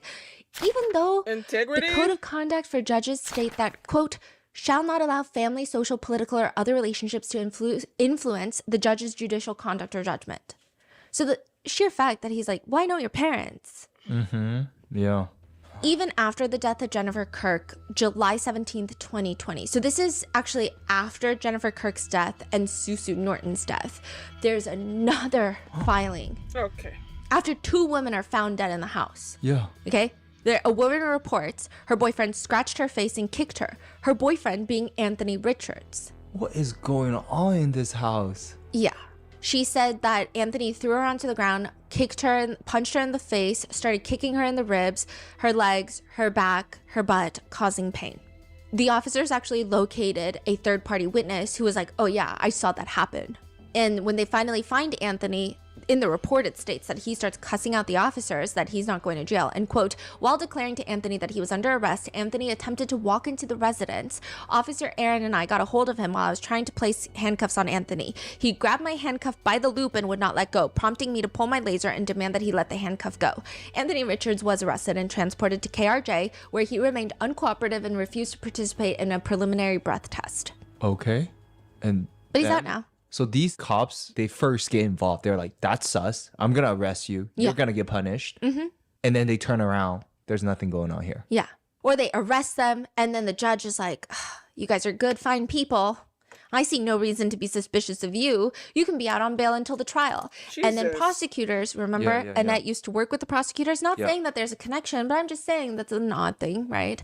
They'll come in and they'll say, hey, plead guilty. I'll give you a misdemeanor. They do tiny bits of jail time here and there, but barely any. And these judges are actually insane. There's one judge that lowered his bail to $100 while he's out on probation. $100. And there's an audio of this where he's talking to Anthony and he's explaining why strangulation is such a bad thing, aside from the fucking obvious. And he says, in talking about the gravity of the situation, what jumps out at me in both of these cases is there was an allegation of strangulation in both cases. And that's the reason this was charged as a felony case. And I hope you do understand that you're serving a large amount of jail time, but you are getting away from a felony conviction by taking this agreement, and that's a big benefit to you. But what I was getting at is strangulation is a very serious thing, and it's recognized that way by the legislature. That's why these types of cases can be charged as felonies. Okay. Thanks, one thing I'd point out to you, the natural result of a punch or a kick or kind of your typical misdemeanor assault is a bruise or an injury, that sort of thing. The result of strangulation, if it's not stopped, if a person can't breathe, is death, and that's a serious thing. That wasn't the result in either of these cases, fortunately, but someone who's not trained in the medical profession, that sort of thing, it's a dangerous thing, because someone like you or I, you don't know when to let up and when it might be too late. So keep that in mind. It's like you're talking to a 5-year-old of not to play fight. But also, and one comment reads, keep that in mind. The judge is literally saying, next time you beat a woman, keep in mind strangulation is a bigger charge because you might accidentally kill them. Like, what do you mean keep in mind? And like, what do you mean a medical professional? We're not medical professionals, so we can't strangle women. Which, side note, I don't know if you want to take a random comment online as truth or a fraction of the truth or like a flat out lie or a hallucination. It's up to you, but it reads, I worked a summer job in that town in 2008. One of my 16-year-old coworkers was viciously jumped by one of the Richards brothers while I was there. And another ex-coworker got jumped right after I left. I tried to get the kid to go to the police, but he said their family is too powerful. Also, one of the police officers in that police department was basically fucking every girl in the area that was between 18 to 20 years old, and I'm not exaggerating. He was openly flaunting his relationship with these teens he groomed in front of everyone, and nobody did a thing about it. I was just telling my partner how insane this place was like a week ago. This town is out of control. I mean, I'm not surprised. Whoa. There's another nearby town, I believe in the same bureau, where ProPublica did a huge expose on them as well. But every single police officer in that small police department, not this one, but it's a town nearby, they all have domestic violence charges. And actually, Alaska is one of the most dangerous states in the United States for a woman. Women are 2.5 times more likely than the national average to be killed by a man in the state of Alaska. More than 4 in 5 indigenous women, specifically, have experienced violence in their lifetime, and indigenous women are killed at a rate 10 times the national average.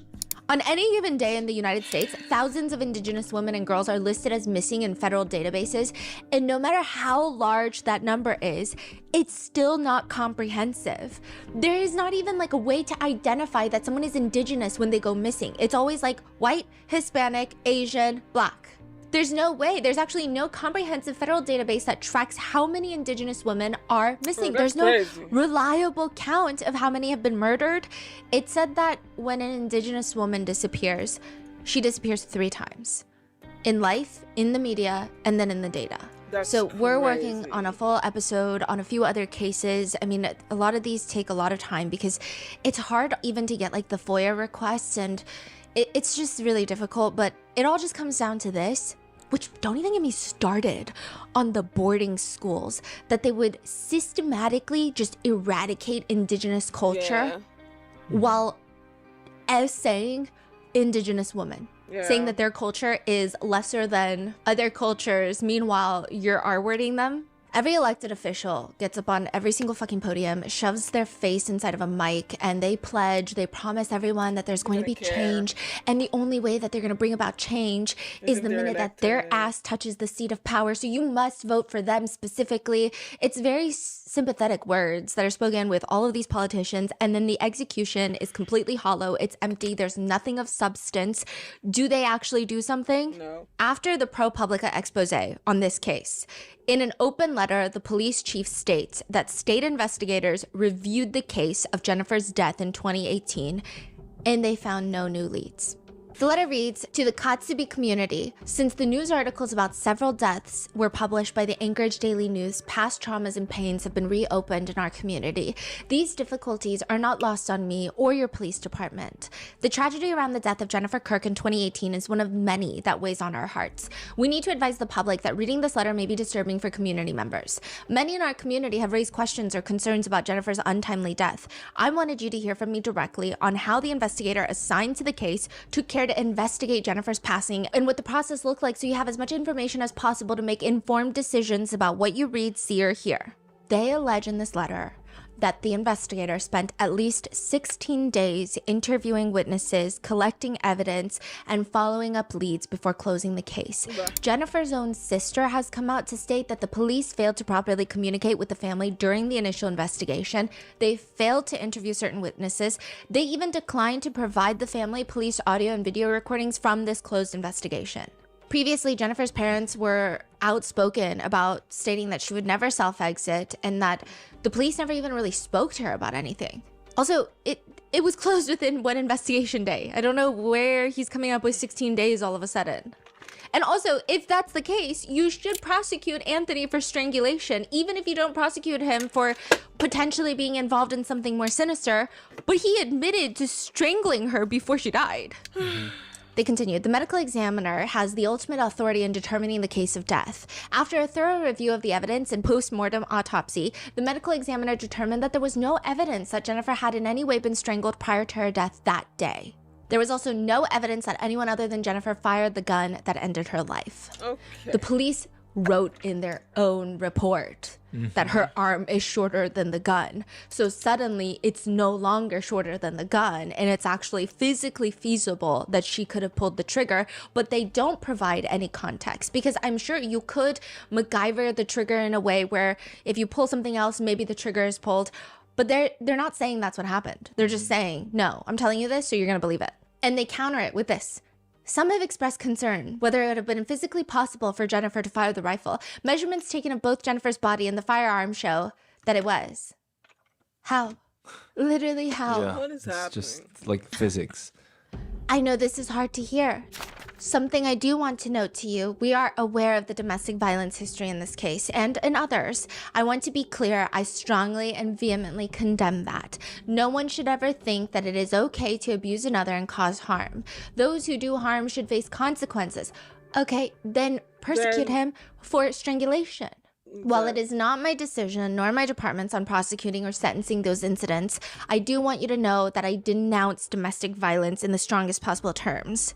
And while many of you have asked about Jennifer, others have also inquired about Suzu Norton, her ongoing homicide investigation. Susanna is not forgotten. We know that many find similarities in the location, family involved, and other circumstances surrounding her murder. I understand that. As your chief, I want you to know that we have reached out to the Alaska Bureau of Investigations and asked them in 2021 to review the investigation. Which, side note, they kind of refuted this. They were like, we were not requested in 2021 to look into Suzu Norton's death. Okay. So they're like, actually, we were asked like later, not in 2021. So this police chief, I don't know where he's getting his numbers. Maybe I'm getting the numbers wrong, but like it just is not adding up at all in any sense of the word. I'm sure the Alaska Bureau of Investigations Missing and Murdered Indigenous Peoples Unit will provide updates to us and to the community as they move forward. This doesn't make sense. The same reporter from ProPublica actually reached out to the police chief last year and asked a series of questions. On what day did investigator Millette close Jennifer Kirk's death investigation? May 24th, 2018 is the police chief's word. That's one day. One day. But now he's saying it's 16 days. Yeah. The death investigation record suggests that the case was closed before investigator Millette received the final autopsy report for Jennifer Kirk. Is that correct? And he says, correct. But then in this open letter now, he's saying, well, this is up to the ME. We don't decide anything. So why is he switching up? Jennifer's sister even states, this open letter definitely took us by surprise again, and it was almost like adding insult to injury. Okay, what about the investigation into Suzu Norton's death? Alaskan state troopers have taken over the investigation in 2022. That's 2 years after she was found dead. They told Suzu's family that they're going to send investigators into the town, and that never happened. And Suzu's family would know because they live 3 houses down from the mayor. They never came into town. They never investigated. They're not talking to anyone. They just keep saying that they're investigating. And they also released this video on YouTube where they're like, let us know if you know anything. What's the video? It's a state trooper standing there being like, we are taking this very seriously. We are investigating the death of Suzu Norton. Please let us know if you've known anything, seen anything. And it's like, isn't that your job? Today marks the anniversary of Suzu Norton's murder. She was killed March 9, 2020, 5 years ago today. MMIP investigators know that there are people in Kotzebue or connected to Kotzebue that have information relating to this case, leading up to the events and following the events. We're asking for the public's help. If you have any information at all that could be relevant in this case, we ask that you reach out to the Alaska State Troopers. Your information could bring closure and healing to Suzu's family, her friends, and the community of Kotzebue. As for Suzu's family, they weren't even told that she was strangled to death. And they live 3 houses down from the mayor. It just feels like there are certain cases where it's kind of like the whole sympathy in words, execution is hollow. Everyone is like, okay, we're going to take missing and murdered indigenous people so seriously now. Yeah. So what we're going to do is we're going to create a subunit inside of our police department, or the Alaskan state troopers are going to have their own dedicated unit into investigating missing and murdered indigenous people. And we're going to name it MMIP. And then we're going to investigate all these cases. And they come out online and they're like, yeah, we're investigating. And then ProPublica goes to the family and they're like, are they investigating? No. It just seems like they're not doing anything. So what's like the latest update on the previous mayor and the family now? They won't give any comments. They all still reside in that house. And Suzu Norton's death is so-called being investigated. Okay, here's another thing, right? So while I do think that the rules around a FOIA request. So in the United States, it's the Freedom of Information Act. If you want information about a particular case, especially like a criminal case, you as a citizen, each state is different. Some states are really annoying. Some states you have to like be a resident of that state. Anyway, you submit a request and you can get redacted case files. They're not going to give you everything. They're just going to give you what is mandated by law to give you. And with Jennifer Kirk's case, there wasn't a lot, but you can FOIA request it because it's a closed case, because she was deemed to have self-exited. Yeah. Now, here's the thing with Susanna Norton. They keep saying it's an ongoing investigation, which means you cannot get a FOIA request on an ongoing investigation because most of the time it's probably not good. They're investigating right now. You should not impede the police on doing their work. But if they're not doing the work, it almost feels like they're doing this so that nobody can get information, nobody can point out things that are weird or ask questions, and then everybody forgets about it and then they move on. Yeah. So they requested our FOIA request for Suzu Norton's death, and they're saying, they denied it. Oh, they denied. Yeah, they denied it, and they said it's because it's an open, ongoing investigation, right? But then I'm looking online, and the family is coming out to journalists and saying, what are they investigating? They told us they were going to come into town, and they haven't come into town. Sure. So it's just open. It's not an investigation. Also, I'm just saying, it's a really small police department, and the fact that they took so long to get back to us, because usually police departments, if they want to reject you for a FOIA request, it's like they already have a template. They're like, for ABC, bye, you're not getting it, okay? And then you can try to fight it because sometimes you're like, I don't think that's legally right. You can try to kind of maneuver around it, but no, they took so long and it didn't make any sense.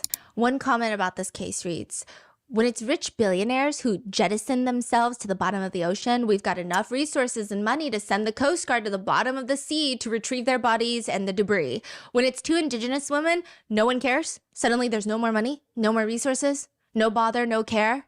This is documented discrimination in broad daylight. Other people are commenting, how is this coordinated silence okay? Like, who's holding these organizations accountable? Why are they allowed to just not answer? Like, why is the former mayor allowed to just not respond to comments? Yeah. And so that is where we are right now with this case. There's going to be a lot more. We're working on multiple different episodes, but if you live in Alaska, if you live anywhere near this town, call their police department, send in tips, send in requests to the state troopers, interact with anything that you see online about Jennifer Kirk and Suzu Norton. I think police typically don't care until everybody cares. And then they still don't care. They just don't want to be seen as not doing their job. Exactly. What are your thoughts? Let me know in the comments, and I will see you in the next one. Be safe. Very, very, very, very, very, very disgusting and disappointing. But not surprising. Not surprising. Like, yeah. Well, I'm gonna do one last video.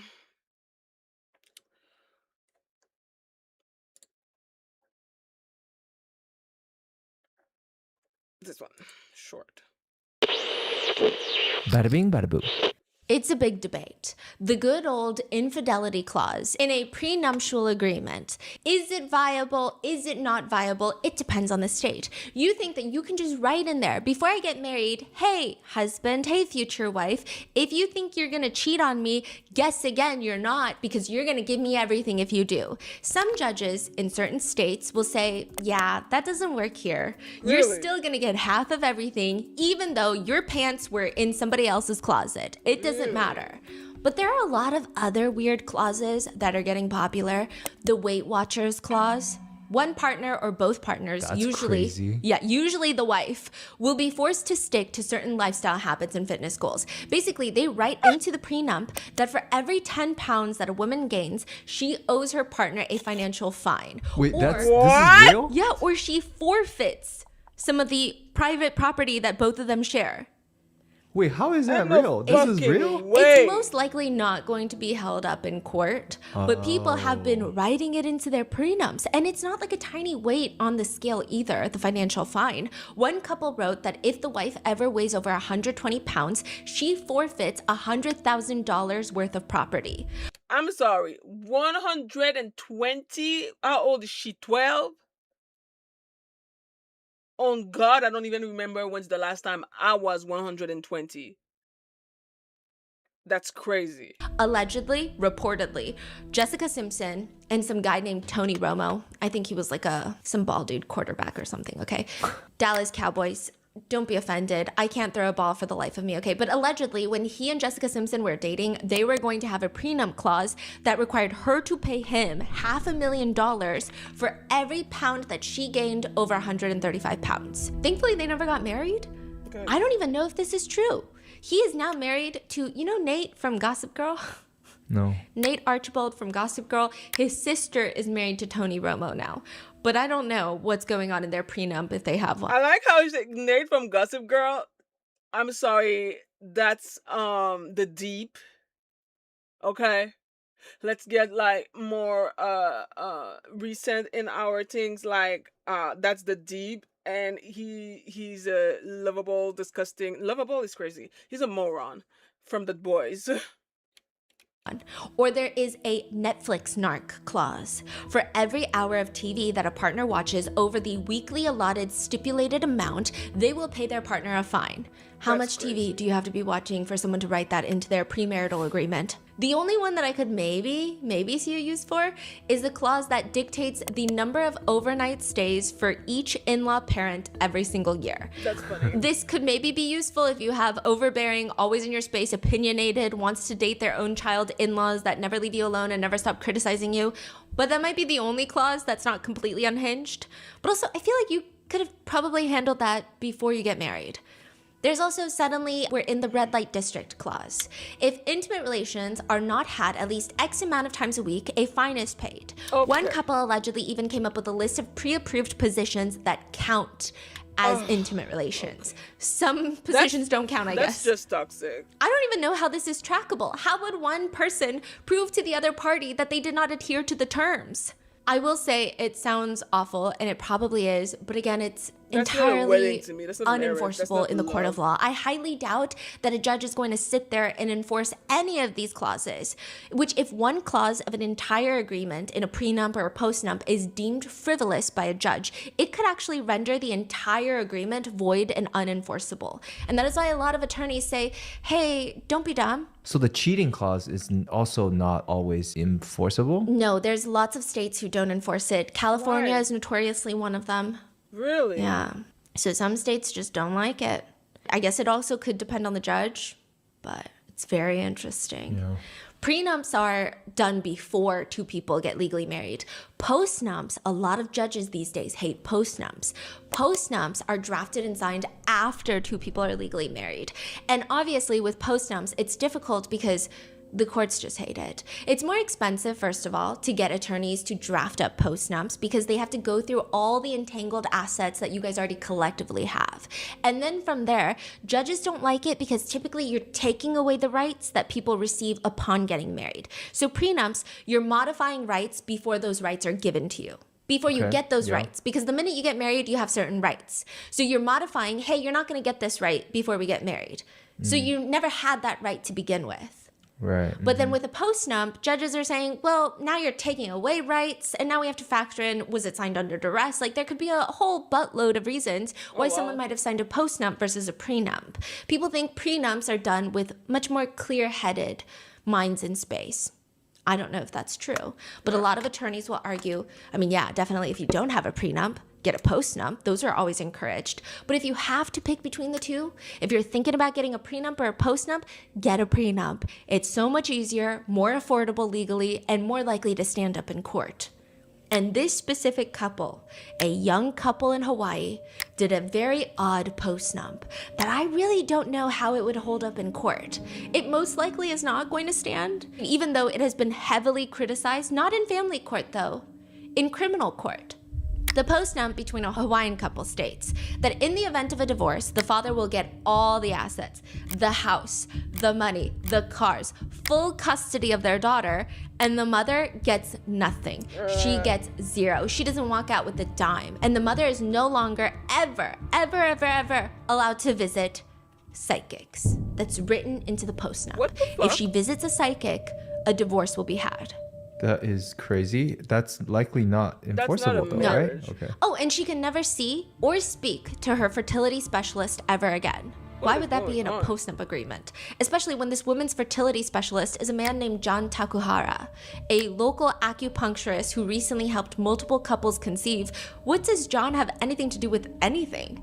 And what does it mean when just 2 weeks after this document is signed by this Hawaiian couple, she dies? The fertility specialist, John Takahara, is found killed. This is the case of John Takahara. Oh. Okay.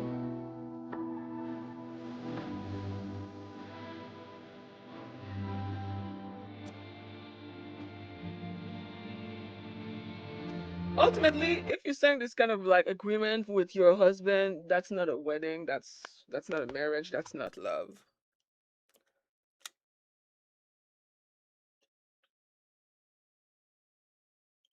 So it's just strange. I watch Tiffany all the time, but I don't remember watching the specific video. Is this the man whose wife would cheat on him? Well, she just talked about like a cheating clause and everything. It might be, I don't know. What I do know though is that so far this is pretty fucking insane. I do not condone these kind of things. That is not love. Also, hi.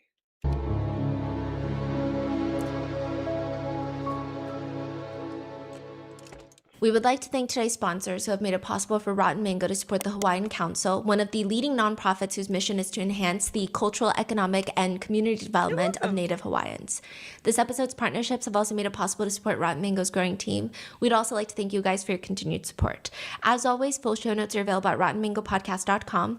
Today's case involves mentions of infertility treatment, and as well as extramarital affairs during very vulnerable, sensitive times. Please take care and watch with discretion. And with that being said, another note, statements and quotes may be condensed for brevity. So with that being said, Let's get into it. January 13th, 2022 is not the best time to be in certain parts of Hawaii. There is something called a lava lake. It's very rare. There's only like 10 documented cases of persistent lava lakes in the entire world. These are different from pools of lava or even lava ponds. Essentially, it's a crater. It's a dip in a volcano. It could be on the side, it could be at the top, and it's created this almost in-ground pool structure to be filled with lava. And every day it just burns lava. And it's connected to a continuous supply of lava, and it's never gonna stop burning. It's like a death swimming pool, and it's always moving because there's lava being pumped into. This is why Mereoleona Vermilion fucking baits, bro. And that is a Black Clover reference. The lake, if you will, and the top layer looks like it's cooled down. So there's almost like this crusty looking substance covering the red. It looks like if you were to get a Chicago deep dish pizza, put it on a high broil setting, you've got that crispy layer on top, but the minute that you plunge your finger in, you're gonna get burned because that mozzarella sauce has not cooled down and it's very wet inside. And the depth is visual. When you see videos of the lava lakes at night, it looks like the center of hell. It's so bright. It just has a red, angry glow. You can't even stand near the lava lake's edge without specialized heat-resistant gear because your skin is going to melt off. It's gonna just be sludge. The lava itself is going to be from 1,400 to 2,000 degrees Fahrenheit. I can't even give you a comparison, but I don't know a single person who doesn't complain when it's like 88 degrees outside. It's deadly. And it's even more dangerous because even if you were to kill someone before they fall into a lava lake, like a movie, falling through the volcano fog, the smoke, is going to eviscerate airways before they even make contact with the lava lake.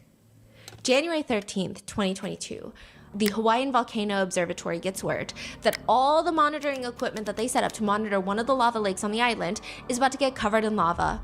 So they have to do the quickest rescue mission for their devices. Thankfully, they pull it together and nobody is harmed. Why are the devices going to be covered though? The lava's overflowing. Oh, I see. But that doesn't even make the biggest news. The biggest news on the island that day, January 13th, 2022, is something happened to the healer. The healer makes it sound overtly spiritual, but if you have tension, if you have chronic pain, which a lot of people have, you have to go to the healer. And they just call him the healer. He doesn't call himself the healer. He's not like a cult leader. They call him the healer because he's just that good. They're talking about John Takahara, the best acupuncturist in the entire island, the whole area. One person writes in a review, John Takahara works miracles. I've been seeing him for close to a year for traditional Japanese acupuncture. I had constant pain in my back, and with his treatment, I can kind of function again. My quality of life has gotten so much better. I'm a person who hates needles, by the way, but I hate taking medications more. So coming from a person that hates needles and pain, you can do it. You barely notice the needles going in. John is that good. You will feel so much better after just one treatment that is going to keep you coming back.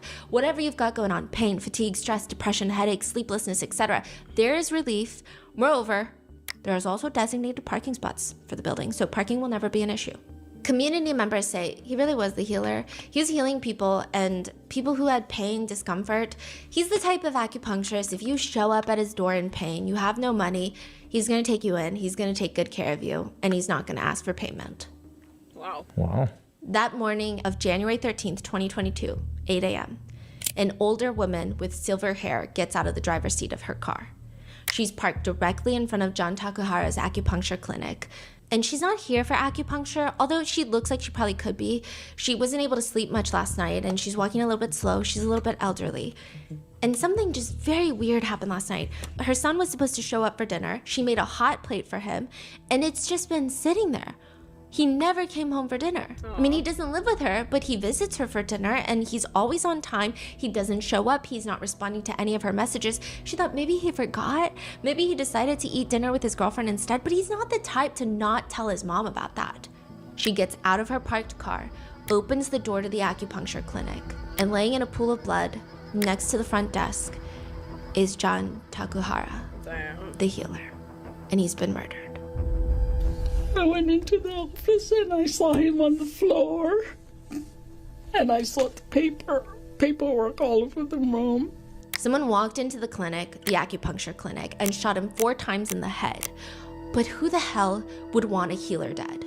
That's great. There's a few different ways acupuncture can be explained. The first, more traditional way is the idea that energy flows through the body. So there's qi. The energy is called qi, and there's 14 different energy channels inside of our bodies. When one of those energy channels becomes blocked or imbalanced, of course you're going to feel pain, which could explain why certain illnesses, like you feel like you try all this modern medicine and you can't fix the pain. It's because you're not fixing the root of the problem, which is your qi is blocked. Acupuncture aims to help unblock and rebalance the energy by stimulating specific points along certain energy channels. Then there's the more biomedical perspective. But here's the very interesting thing. Both things lead to the same place. So someone can say, oh, the qi is blocked here, so I'm going to put a needle here. And then the biomedical perspective, which is simply when you insert needles, it can activate local receptors and nerve fibers, which could do one of a few things. It could do nothing, or it could release endorphins, which are natural painkillers that your body produces. It could also help modulate cortisol, the natural stress hormone, or it could be like, okay, to put it for like the skincare girls, microneedling on the face. Why are people stabbing their face with needles? Because when you create these micro, super tiny traumatic environments, it signals to the body to recruit immune cells. To heal it. Yes, to heal it, to release biomolecules that promote tissue repair, which just doesn't just repair the tiny micro-traumatic incisions, but also whatever was bringing you pain in the first place.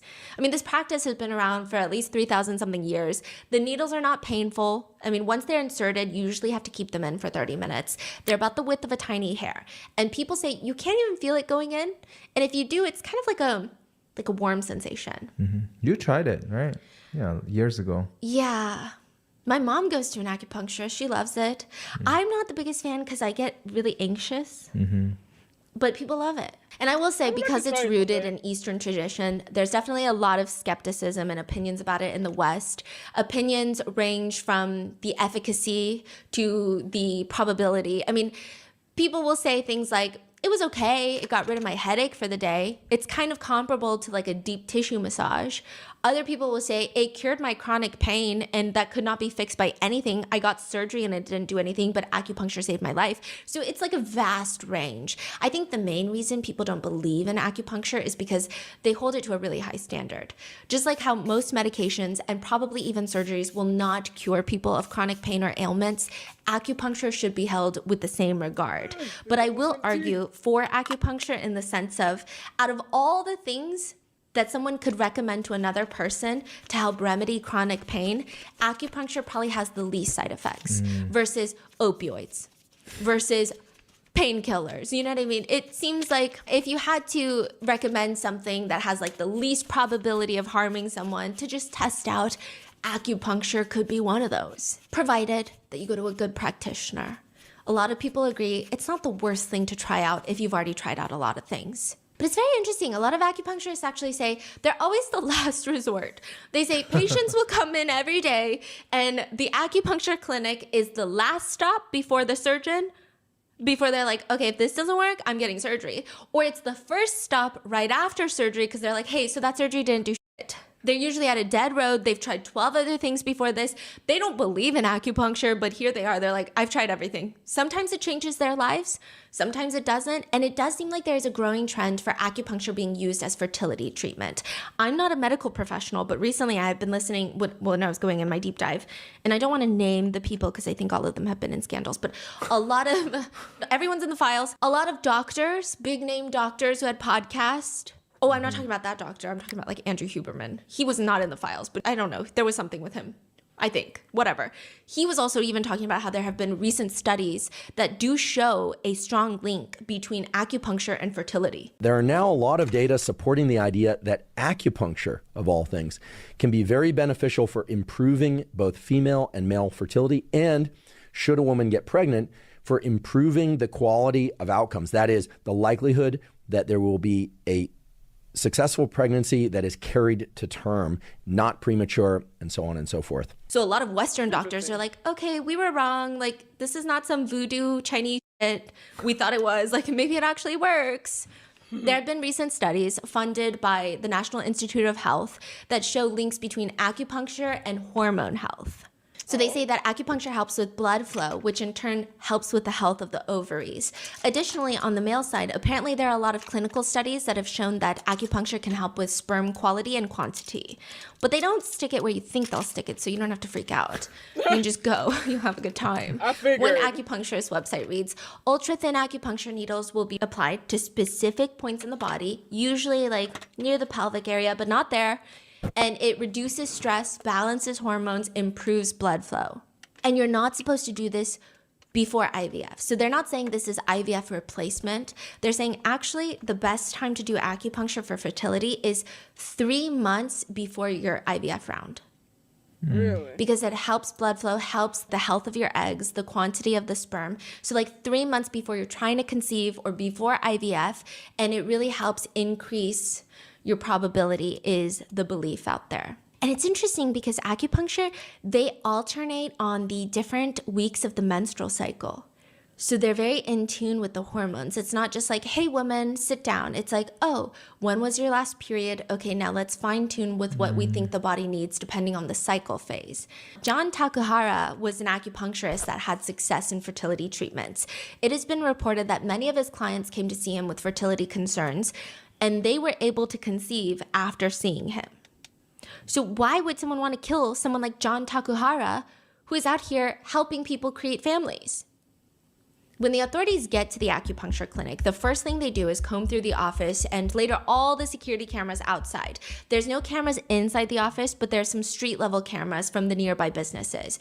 And they just keep looking and there's nothing crazy going on. It's a normal day. There's a lot of businesses, a lot of people walking around, except this one person stands out to them. It's like a weird person. They keep seeing him walking in circles around the block, and it's not like they're standing and pacing in front of the clinic, but their movements just seem unnatural. So a few things stand out. The weather in Hawaii, January, really warm, high of 79.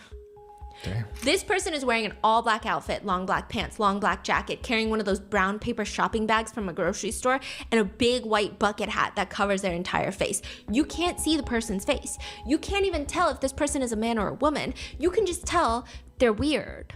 They first appear on cameras a few blocks away from John's clinic. They're walking with determination for a good chunk of the way. Where they're going, we don't know yet, but it seems like they know. But the moment that they're in front of John's office, there's this weird moment where they like turn around and then walk a few paces away from the office and then turn back around and walk towards the office once more. Like they can't decide where to go? Yeah. Or what to do? Mm-hmm. But they were walking with determination all the other times, and then suddenly they're like, maybe I should turn around. Maybe I shouldn't turn around. Yeah. Is his face showing at all in the camera? No, no face. They're presumably inside the clinic for 48 seconds. That's what the police have put out, where it is believed that John is killed and ambushed. There's no signs of a fight, and it seems like whoever this was took John completely by surprise. I don't know what they would have done if John was with a patient, but they just walk out of the clinic 48 seconds later and then walk away. There are two interesting moments that are captured when they walk off.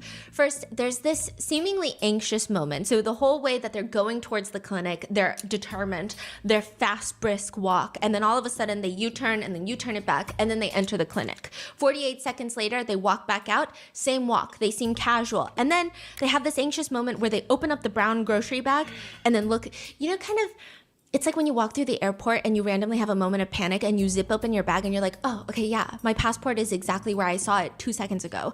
But then you do it again and again and again. It's kind of like that. It doesn't look like, oh, let me just casually open this bag and see if I bought my sour candy. He's like, open it. Oh my God, it's still here. Yes, it looks like that. And more importantly, there is this moment when this individual in question is walking across the street and the wind hits. It's like the gentlest blow of wind. And the white bucket hat flies off the person's head and lands directly in the middle of the street. And they don't stop. They don't stop. They don't pick it up. They don't U-turn later. They just keep walking. That's crazy. Their hat is on the ground getting run over by cars. It's almost like they don't feel the hat flying off of them. But how do you not feel your bucket hat blowing off in the wind? So is his face out there then? Well, how do we know it's him? Because underneath, there's long hair. But that long hair, police believe, might be a wig. Like your hair long? A little bit shorter. Mine's a little long, but a little shorter. And what color? Blondish. But it's very clear it's like a wig. It looks like it's like long but tied. Kind of tied up. Okay.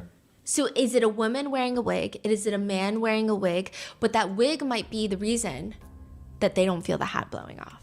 I see. Oh. But that hat is the key to a lot of questions. It could have this individual's DNA. It could be a very specific brand that only 89 people on the island have ordered this hat online. Find the hat? Everything else at the crime scene doesn't have a clear lead. This is the closest that authorities are going to get to whoever shot John in the head 4 times. 10 days after John's murder, they tracked down the white bucket hat. And it is now sitting at the very edge of a Man Without a Home's camp. That's crazy. Just like squeezed on in the side next to his tent. He said, yeah, picked it up on the street. I wore it once, and then I never touched it again. This hat is going to be a very, very big problem in the murder trial for who murdered John Takahara. Eric and Joyce Thompson are high school sweethearts turned millionaires. Pretty much their entire lives, they've been with each other, and now they have a daughter together. Eric and Joyce have a daughter. And a very strange post-nup. Like, you don't just wake up from slumber one morning and decide that life cannot go on without the signing of a legal document that forbids one of your party members from seeing psychics. What the hell is happening inside the Thompson home? Eric could tell that something was off with Joyce. It's not as subtle as other couples, so some people say that the signs are barely there. And when they come up, it's so small that you try to explain it away and laugh it off. Like when you're driving in the car and your partner turns to you and they're like, oh, should we go there for dinner next week? You're like, where? That restaurant that we just drove by, don't you love it? I've literally never been there my entire life. Sure you have. You said you liked it. I never said that. Okay, it's weird. You've been together for so long, but the only explanation is like maybe he genuinely got confused from like a different restaurant, even though none of the other restaurants sound the same or have similar locations or even types of cuisines, but like maybe they're stressed out from work. Or suddenly their phone is always on silent when that's not their normal pattern, and they always turn it down, face down on the table, no matter where they are. Or they've disconnected it from all the cars. Suddenly, their AirPlay is not connected. Their Bluetooth to the car is not connected, which is really odd. But like maybe their phone reset it and they just haven't had time to reconnect it. These are so specific. It's crazy. Someone said it was actually the strange dropping of the word we. Like when we would go and hang out with family and friends, it was always like, oh, we haven't thought about that. Like we should try that. We should go there one day. But like suddenly that we is gone. Oh, I should try that. I haven't thought about that. That's crazy. Are these like real things that people picked up on? Yes. From their cheating partner? Yeah. Damn. All the small subtle signs. But, you know, these are very small things that you don't pick up on until they pile up. For Eric, the details were more in his face. He was on a work trip and his wife, Joyce, is constantly going to family dinners that he's a part of because he's her husband. So like he's family, right? He's like the father of their child. So he's family, right? But then she would explain to him, oh, it's just me and my siblings and my side of the family, not you. All of a sudden, you want to have separated family. It doesn't make sense. But then during a work trip, Eric gets a notification on their security cameras in their multi-million-dollar on-the-water mansion in Hawaii that there's movement. Joyce is caught on the cameras leaving the house alone. That means their young daughter is inside the house alone, and Joyce is leaving the house alone, and she's gone for like 40 minutes, but where would she need to go that is so important that she leaves their young daughter? How old? A year old. A year? A year old? Yeah. She's gone from the house for about 40 minutes. What time is she leaving? This is like in the morning, so presumably the baby is asleep. And he says, I was just kind of scratching my head, like, where are you going and where's our daughter? When he gets back from his work trip, Eric confronts Joyce and they spend the entire night fighting, and the next day she confesses that she's having an affair.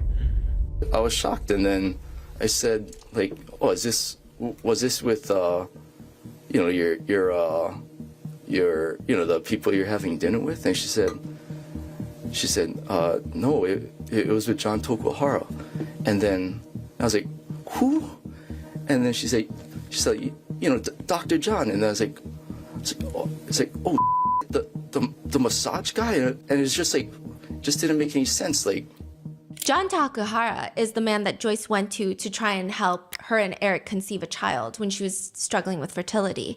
Then after giving birth to their daughter, she started having postpartum, or at least that's what I think. Eric describes it as like she's always wanted to be a mom, but then she was feeling not like she wanted to be a mom, which sounds exactly like postpartum. Yeah. And she went back to seeing him, and clearly an affair started. How did Eric feel about that? He says, just didn't make any sense. Like not only like why, but it's like how logistically could this happen? Like I had no, like prior to that week, there's like zero suspicion. Like I would have never expected. So John calls him the massage guy, right? Eric calls John. Oh, Eric calls John. Does John do massage or only? Just acupuncture. Oh, also, I think it was probably a tough spot because I wonder if maybe perhaps Eric felt like he's in a more financially stable point in his life than John Takahara. And John Takahara is 10 years older than both of them because him and Joyce met in high school. Wait, John is 10 years older than Eric? Eric and Joyce. Eric and Joyce are the same age, yeah. How old are they?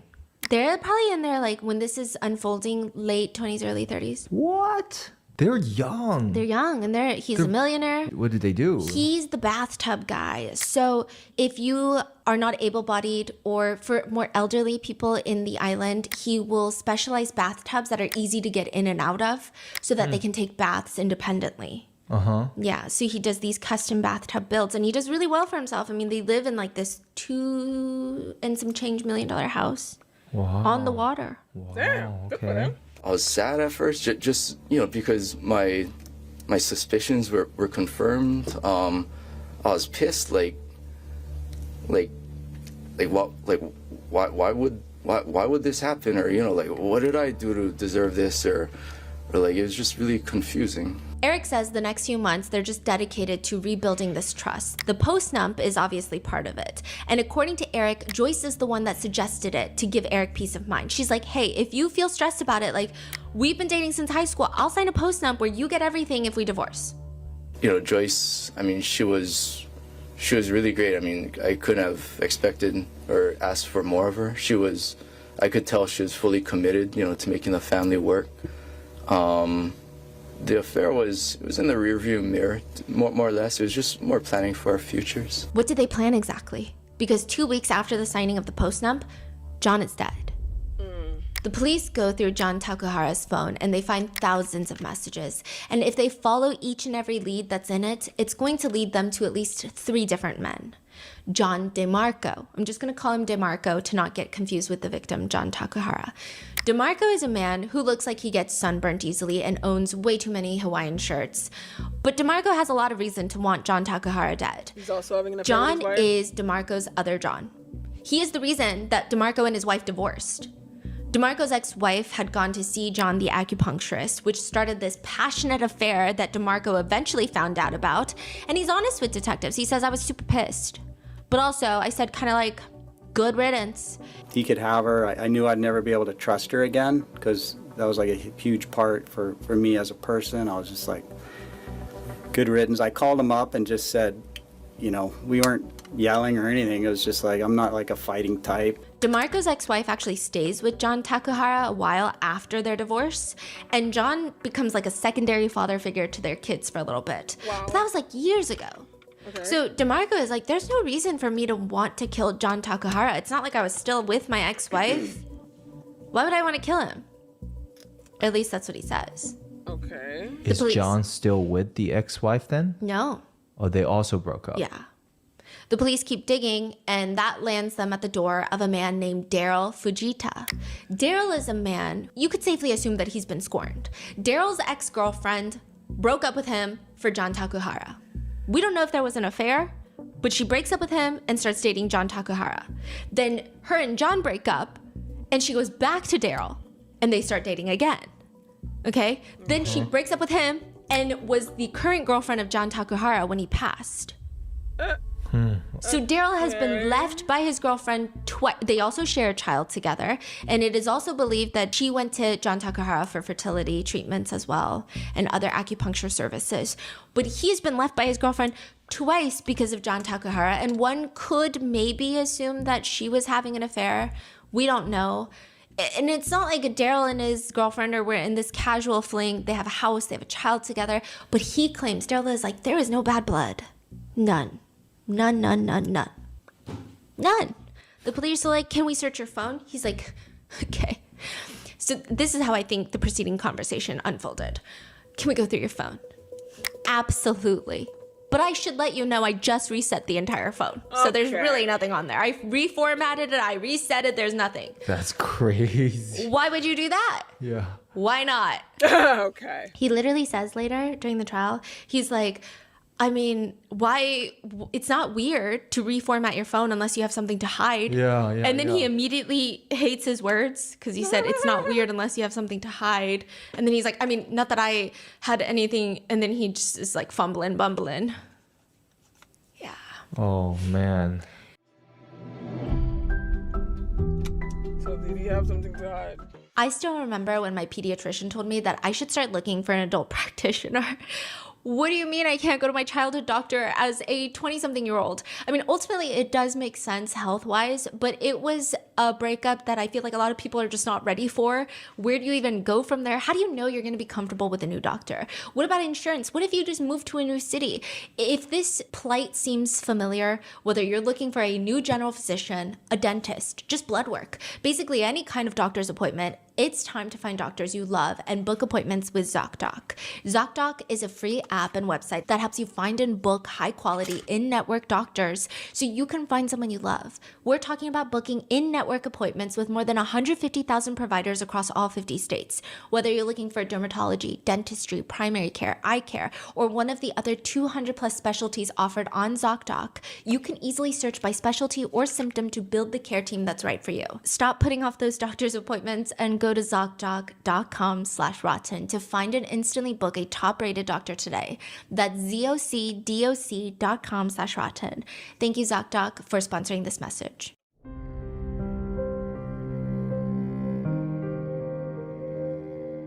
Then there's Eric Thompson, the bathtub guy. Okay? This is how they figure out. Police find out that John has an Instagram account that only has one follower. And this one follower's name is Little Squeeze Me. And there are messages, DMs between the two of them. And when authorities track down the owner of that Instagram account, they find that it belongs to Joyce Thompson. Joyce Thompson is Eric Thompson's wife, and she's having an affair with John Takahara. The affair lasted 2 months, which seems like a short amount of time. Not that cheating is judged by the scale of duration, but they were connected very quickly. There's at least 5,600 messages between the two of them. John the acupuncturist and Joyce the wife, within the span of 1 month. That's just one of the 2 months that they were having an affair. There are messages from July where they seem to end things. Joyce tells John that her husband Eric found out and that she doesn't want to end things with Eric. She doesn't want to be with John. John was actually ready for a committed relationship. He was telling her, like, if you leave your husband, like, I want to be committed. But she said, I'm not going to leave my husband. But he had a girlfriend too. He did not. Well, we don't know if he was seeing her at the same time or like he saw her right after, because after they end the affair, there's like 9 months before he dies. Okay, not 9 months, 6 months. He passes away January. Oh, okay. Interesting. So during that 6-month period, nothing is happening. And then at the end of the 6 month, she offered to do a post-nup. And then he died. Yeah, they signed it. So there's a cooling period of 6 months of nothing is happening. But like, I don't know if she offered the post-nup towards January or towards July. I do know that probably the drafting of it would take a long time since they've been together since high school. I wonder if there's a lot of assets and they have a successful business. I don't know. I actually don't know how long that would take. But maybe not 6 months. Lawyers are pretty quick. Yeah. And so as she's breaking up with him, John is asking if he can still keep in contact through her siblings. And she's like, no contact. It's just too much. Interestingly enough, 1 month later in August, there's one last phone call, a FaceTime from Joyce the wife to John the acupuncturist, and he doesn't pick up. By all appearances, one could imagine that their affair is over. The relationship is done. And there's a ton of photos that were exchanged during that affair, intimate photos, lots of messages. They did say things like, I love you to each other. Yeah, and the whole thing is made trickier by the fact that Joyce and Eric, they first bring John into their lives when she's trying to get pregnant. Joyce had suffered a miscarriage. Her friend recommends her to go see John the acupuncturist, and she gets pregnant soon after. Successfully gives birth, and then she's struggling with postpartum, and then she goes to see John again, and that's when the affair starts. Some people think that perhaps it's easier for Eric, the husband, to forgive Joyce, knowing that she was dealing with postpartum. Like maybe in his mind, this is his high school sweetheart. She's never done anything like this before. And she had this experience where all of her brain chemicals and her hormones were off balance, and she's in this vulnerable space. And I'm not the one justifying it, but some netizens are saying maybe he could forgive her because of all of those reasons.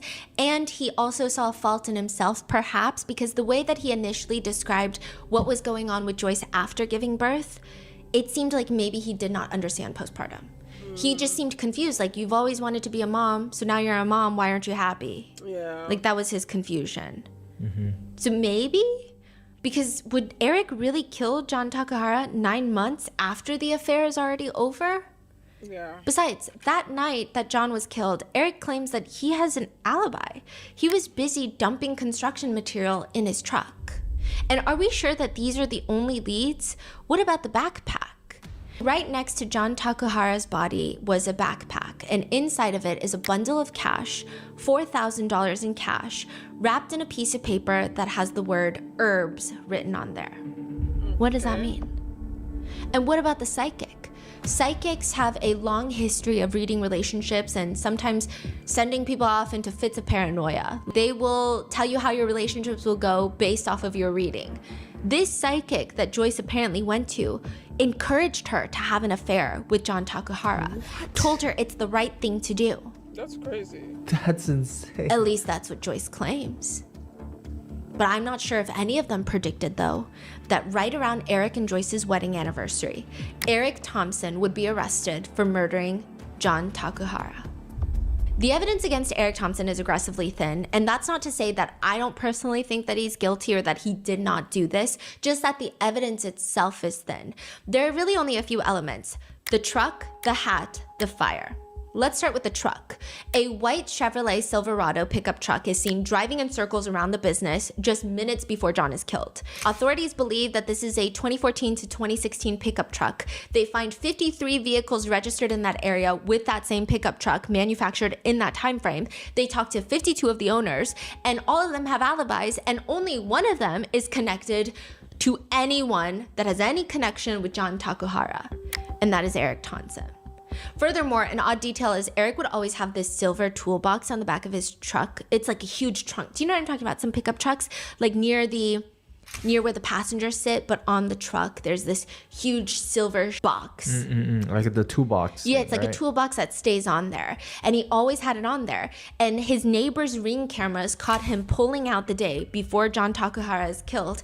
That toolbox is gone. He took it off. Why did he take it off? He says it was to load construction equipment, but the authorities are like, we never saw you ever take it off. Yeah. Then that car is seen driving around. We don't have like the exact license plate matchup, so it's hard to confirm nail on the head that that's him, but that's what authorities believe. So then there's the figure in the white bucket hat. Why do people think that this random person walking around is a person of interest compared to everybody else?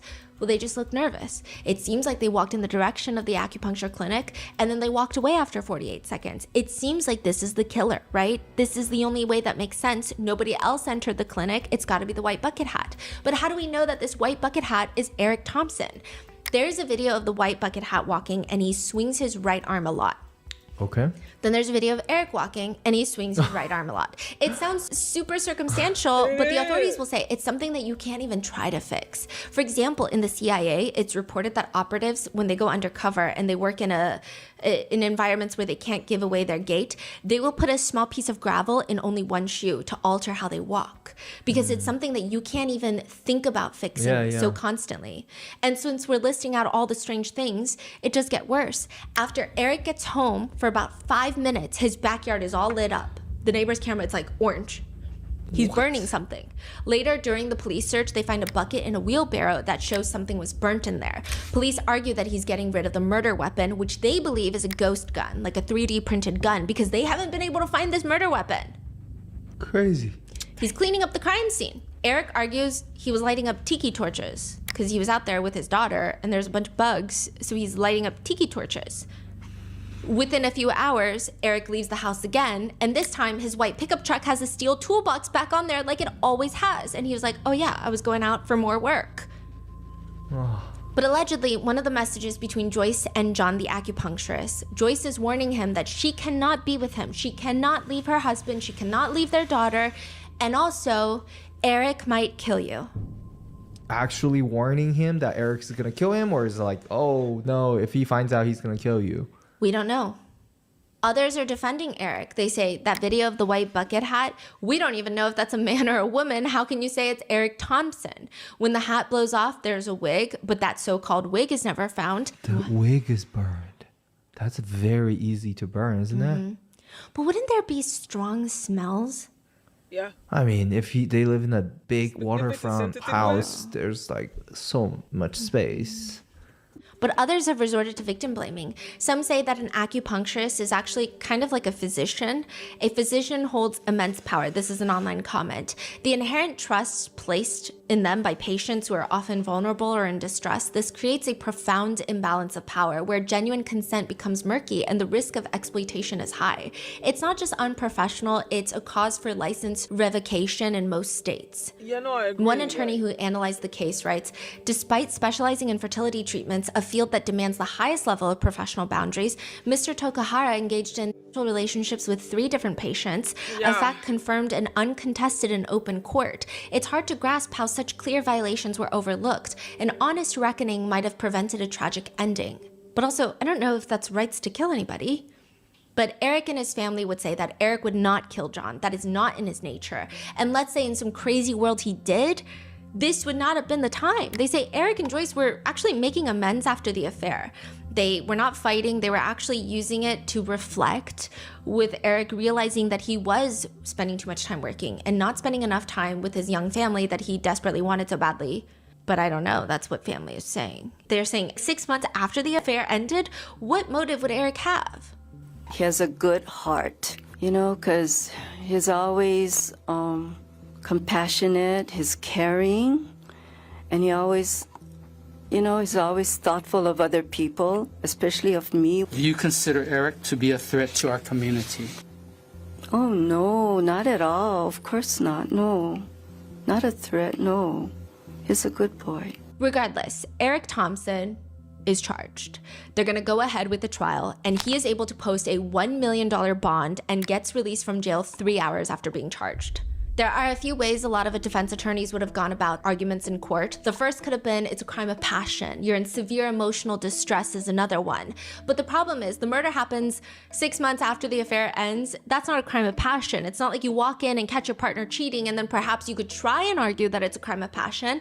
And then as for the emotional distress, other legal experts argue, you can't just argue that you're angry and sad and upset that your wife is cheating. You have to have reached a severe mental capacity that lessens your faculties and causes you to commit a crime. It's very difficult to argue.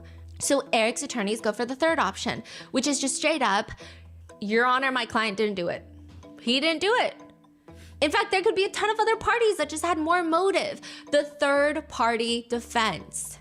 And that is why you have DeMarco and Daryl brought in by the prosecutors to testify on the stand. So they want to rule out Eric Thompson being able to use that as any sort of defense. And the prosecutors argue throughout the trial that Eric Thompson is a perfectionist. And Joyce is no longer seeing her affair partner, John, but he will always be a stain, a potential in their marriage. He would have to be gone in order for them to move on. Just look at the way he handles the affair. The prosecutors argue he has her sign a post-nump agreement. I mean, the defense argues it was Joyce's idea, but the prosecutors argue, but they still signed it. And he made her tell their families what she did, and she was forbidden from being alone with her siblings because her siblings covered for her and helped her cheat. Oh, wow. Which, I mean, some people say is not that crazy of a thing. I mean, that's... Some people say it's crazy because if you're forbidding your partner from seeing their siblings alone, then you might as well just divorce at that point because, like, where's the trust? The prosecutors further argue, even if it is true that Joyce is the one that came up with this post-nump, to go through with it is incredibly controlling. She cannot leave no matter what unless she's ready to lose everything, including her child. If you're really not a controlling person, would you not just not sign it and try to make your marriage work? And yes, while the affair was done 6 months before the murder, one of the biggest things in the post-nump is that Joyce was not allowed to ever see a psychic again because the psychic is the one that allegedly told her to have an affair, and she seems like someone who would absolutely listen to everything her psychic says.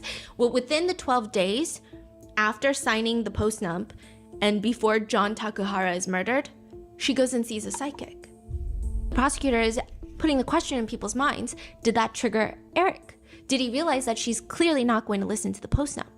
So that means she could easily just rekindle an affair with John Takahara. I thought she was done with psychics, and then I come to find out that she was seeking another one. So you still didn't trust your wife in December of 2021?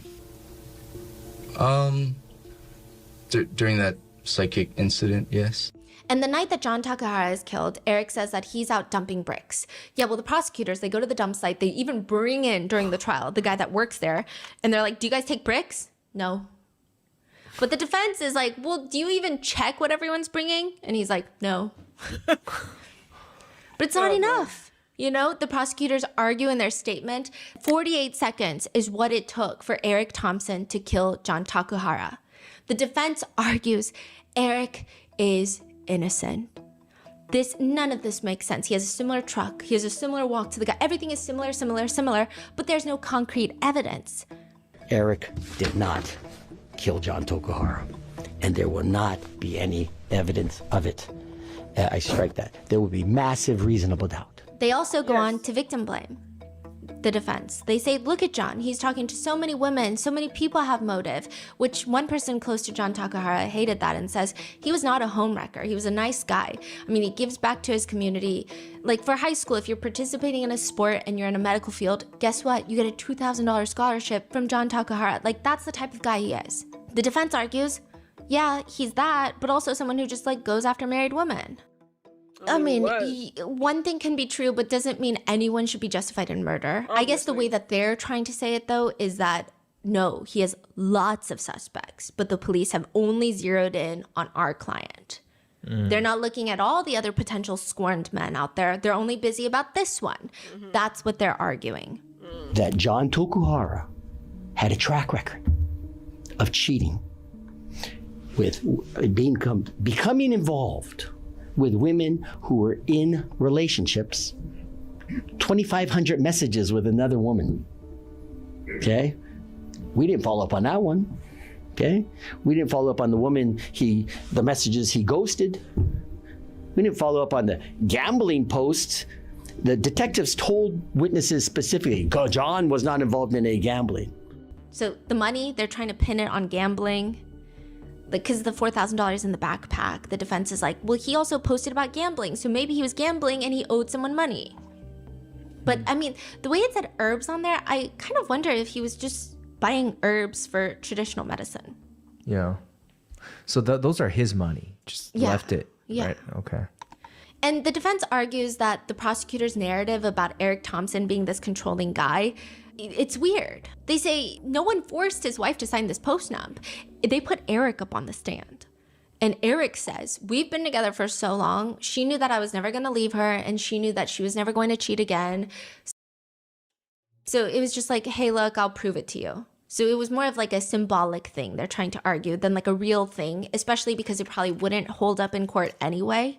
Where is the wife during the trial? And she is sitting right behind Eric Thompson, supporting him the whole way through. She chooses not to testify, but she is there every day of court, every day of trial, for both trials, because the first trial ends up as a mistrial with 3 jurors being hung.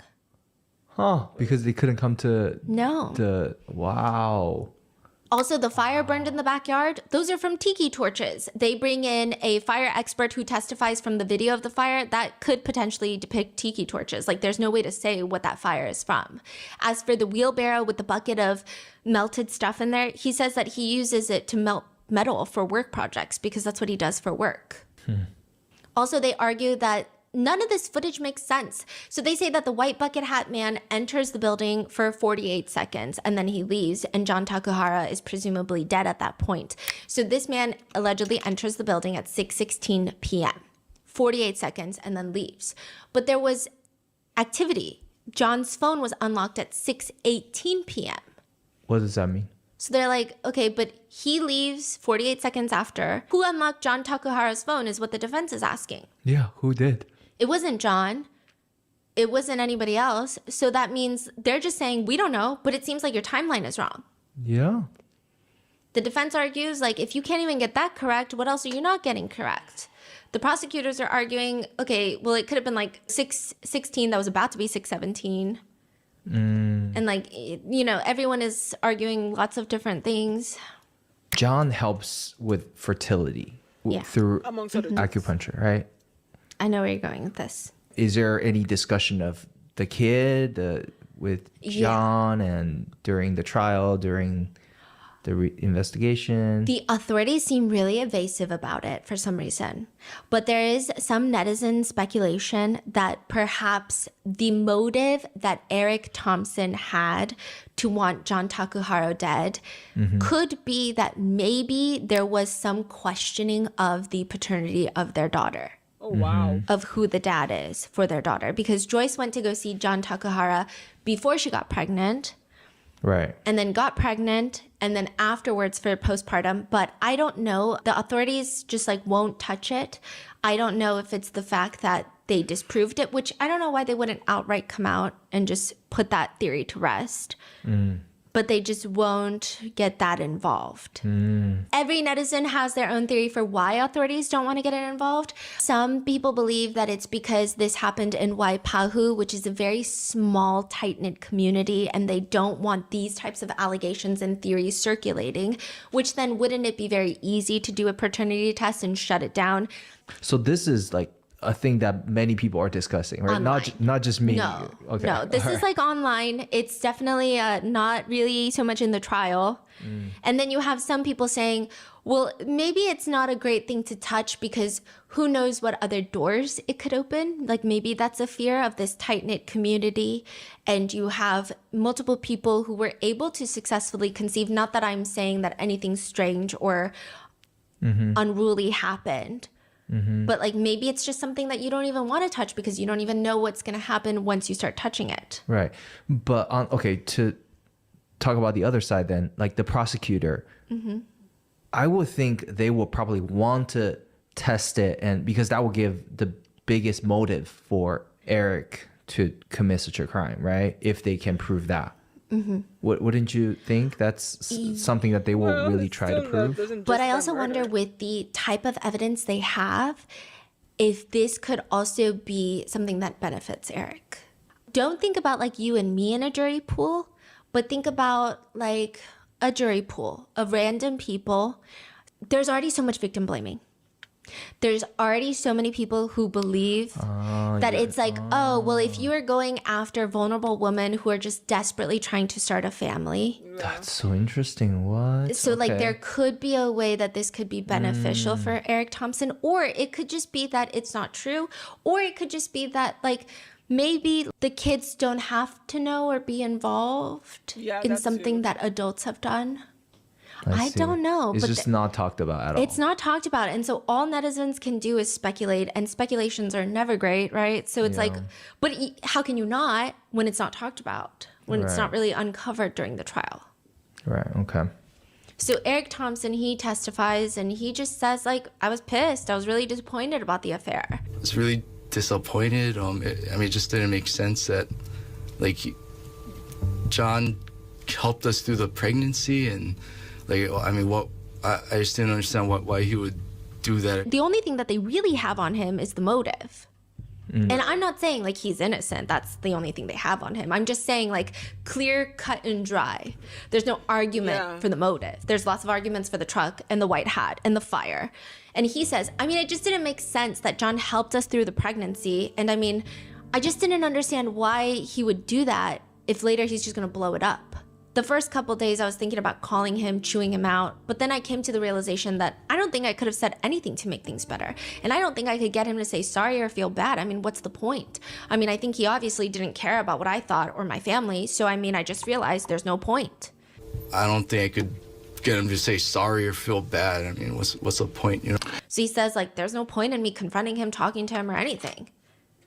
And as for his wife, he says, I think she was truly sorry for it. She made the effort. She never talked to John again. I came to the realization that, you know, the problem was with me and Joyce. It wasn't, I mean, she cut him off and he was a non-factor after that. I realized I was kind of neglecting her. Sometimes she, yeah, I think I was taking her for granted sometimes. Some people liked his testimony, others didn't. Some people thought that he was very evasive and that he kind of changed his sentiment a few times here and there, but like nothing explosive. He wasn't impeached on anything too crazy. Others say that he just had like this weird energy where he was trying to downplay it and like trying not to seem upset about the affair. So it's really just how you read the micro expressions of someone on the stand. One netizen writes, unpopular opinion, the husband shouldn't serve time. If he is an otherwise lawful citizen and a good spouse, how many times in the past has an affair partner meddled in another's marriage and got killed? It's a well-known fact that you risk your own well-being when you engage in an affair with someone who is in an exclusive monogamous relationship. If you are a cheating spouse or the affair partner and you decide to carry out your urges to interfere in someone else's love life, then you must be ready for the consequences, no matter how minuscule or major. Someone argues back, so you're pro-murder? Like that, well, yeah, would another form crazy. Of punishment not fulfill your seeming bloodlust? Another person writes, absolutely, John doesn't deserve to die, but he cheated with multiple women. He had an MO, befriend clients that are women, have intimate relations with them when they're vulnerable, and in many cases ghost them when he was done. It was bound to catch up with him, and unfortunately for him, it did. He effed around too many times and found out. He messed with a woman whose husband was nuts. Karma was not a bitch this time. It was an angry husband. To which someone responds, dating a married woman means you deserve to die? Thank God people like you aren't doing policy work. And then I think that one thing that really helped Eric's case was actually the other two husbands that testified. I think the prosecutors had to bring them in to show, hey, these are not third parties that had motive. We already investigated them. They have no, you know, they're good. They're clear. The defense, if we don't bring them in, they're going to try to build them up as like these crazy monsters behind the scenes that could have done it. But like, look at them. They're fine. They're fine people. I don't know if that's exactly what happened when they testified. I think one thing, it could have shown to the jurors a pattern. Again, I'm not saying that, but like it could have been interpreted that way. And then the second thing is one of them, Daryl is crazy. Daryl's on the stand and he like clearly doesn't want to be there and he's very angry about it. These are all like recorded, right? Yeah, and he's just like, this is ridiculous. I don't know why I'm here. I mean, like, I know why I'm here, but like, I don't want to be here. Like, this is so not cool. Why am I here? How do you feel about having to testify in this case? Again, testify again? I'm not happy about it. Why not? Because we have nothing to do with it. Like, that's his energy the whole time. And then he's like, I don't think it's weird to format your phone unless you have something to hide. Not that I had anything to hide or anything like that. And it's just like a whole thing. And then there's a whole problem with the DNA. The police state that they took a sample from the inside top of the white bucket hat and they claim that it matches Eric Thompson. That is the strongest piece of evidence by far that Eric Thompson has to the crime. But that gets thrown out. The FBI does an audit of the Hawaii Police Department's procedures unrelated to this case. And they state that HPD has not been using validated methods for DNA testing. Validation is very important. So you have to make sure whatever tools and softwares and method and instruments that you're using is validated, that it produces precise and accurate results before you start using such devices and mechanisms in DNA testing. Okay, think about it like this. The weight of something is very important. You get a scale to weigh this object, but you never test the scale with any other objects or another scale to make sure that the weight is proper. But you just take the first number it spits out and you trust it with your life. That's so crazy. What in the odds? So that's what HPD was doing with DNA testing, and it was really bad because it's a double-edged sword, which means this type of testing puts innocent people in jail, but it also lets guilty people go free. Out of jail. Right. Who then puts both the hat, right? Something like this, the hat. Both the hat and this glove inside a cellophane envelope. So tell me, is that not contamination? There's also no phone cell towers placing Eric Thompson at the scene of the crime. Like, there was really not a lot. And that is why the very first trial ends with a mistrial. Not an acquittal, but a mistrial. They decide to go through with the second trial. And this time, the juror comes back guilty. But even that, people are concerned about. There seems to be an appeal that is going to be in process, but one of the jurors did an interview after the fact, and they were like, yeah, he probably did it. What the fuck? And people are saying, did it? yeah, probably is not good enough. Oh. Yeah. The part that's very sad is, like, in this case, he probably did it, right? But in other cases, maybe they didn't do it. Maybe there's not enough evidence for sure. It's hard for John Takahara's family to hear comments like this because it's not about John Takahara. It's more so about the justice system, but I'm sure it feels targeted. For example, one comment reads, he absolutely had the most motive. However, the evidence was circumstantial and the video recordings place him in the area, but not necessarily in the business. And we don't even know if that's him in the white bucket hat. I don't know every single detail, but the dude was very close to getting away with it, which is crazy. Others say, I personally think, this is the comment, no one has clean hands. Everyone was damaged. No one had any maturity to think about how greatly others would be affected. I feel the worst for the child. Yeah. Some people feel angry that Joyce Thompson is not facing any consequences. Why would she? She did the worst thing initially. She's the one that had the affair. Okay, yeah. John was likely not dating anyone, had no obligations to anyone. And, like, yes, I think that objectively and emotionally, we can feel some type of way about the other party in a marriage. We can also feel some type of way about him being the acupuncturist and her being the patient. We can have all of those feelings. But in terms of relationship-wise, she probably did the worst thing, which is cheat on her husband. And then he ends up dead, and now he's going to prison for life. There is possibility of parole, though. So that's not opted out. But a lot of people have sentiments about that. Others have sentiments about, like, some people were saying some crazy things of, like, he should have just killed his wife instead of John. Like, it's some crazy. Christ. A lot of people had opinions, and they were not afraid to list them out online about this case. Others are just saying, it's just weird. He probably did it, but it's supposed to be beyond a reasonable doubt. Exactly. The prosecution has to prove beyond a reasonable doubt. In the first trial, the jurors couldn't even decide if it was a man or a woman in the white bucket hat. Some jurors also don't know what Joyce knows about any of this. So, like, let's say Eric, Joyce's husband, did kill John. Did Joyce know and she's now supporting her husband because of guilt, obligation, fear? Or is she sitting there like, my husband never wears white bucket hats. It's totally not him. Like, what is it? Right. During the sentencing, many of John's family and friends were able to give impact statements for the judge to consider. And a lot of them were pointedly towards Eric, saying, you will sit in a cell, in a 6x10 jail cell every day and have nothing but time to think. And you deserve that. You took someone's life. John's sister states, it is the day our lives forever changed. It is the day our hearts broke down, and it is the day true evil showed its face, brutally ripped from this world, taken from us and left to be found by Mom. Which, by the way, Lily Takahara, John's mom, she was there every day. She testified. And she held her composure, and she was, and she was the one that found John. Yeah, that's actually fucking tragic.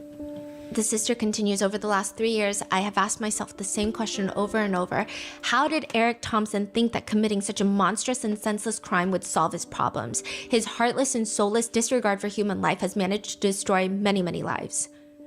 Another one of John's closest friends states, Joyce will now have to pick up the pieces for the destruction both of you have created and raise her daughter without a dad. She will one day have to explain to her daughter what caused her dad to kill someone. As for Eric, he will have to serve at least 15 years before he's considered eligible for parole. And with that, that is where I leave you with this case. Who do you think did it? I will say most netizens do think it's Eric Thompson. And I will say most netizens, like there are some weird people who are victim blaming John Takahara. I think that there can be more constructive conversations around being an acupuncturist and what it could mean ethically in not sleeping or having affairs with clients. But I think when it just comes from like a, well, he effed around and found out, I think that's an unproductive, weird victim blaming conversation to have. And even so, I do see a lot of netizens saying, even though he is an acupuncturist who maybe have violated some ethical rules of being with a client, does 100%. That mean that you can commit the worst ethical rule of not killing someone? No. So there's a lot of conversations happening online. What are your thoughts about this case? Let me know in the comments, and I'll see you in the next one. My thoughts are simple. I hate when people use cheating as an excuse for bad behavior. We had a case here in Quebec where a woman cheated on her doctor, husband, father of 2 children. They've been together for a while, and his way of coping with that was to stab his 2 children 50 times to death.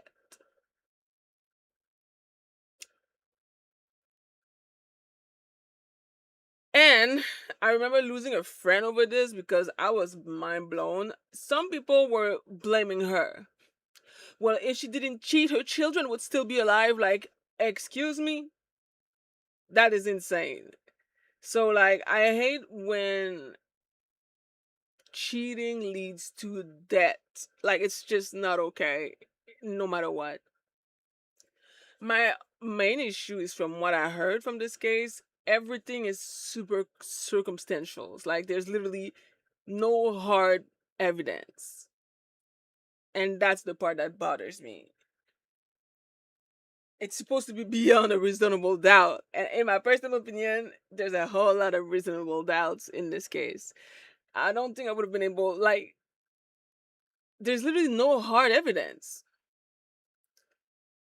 And that makes me feel icky because it feels like you can be prosecuted and found guilty on shaky evidence. And I feel like that's not necessarily a good thing. Because, yeah, that's how you end up with innocent people in jail. And you don't want that. But yeah, other than that, I mean, don't kill people over cheating. Leave them and murder them financially, but not not actually. Take the money and bounce, girl. Don't do murder.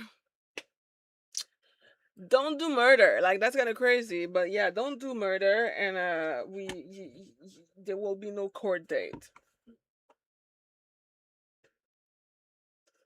Anyway, I am done with my makeup. I am done with this Get Ready With Me stream. I will now take a break as usual, and I will come back later for some video game time. I don't know what I'm going to play yet, but I'm going to be playing some video games. So, peace! Oh my god, I'm so tired. Oh, fuck.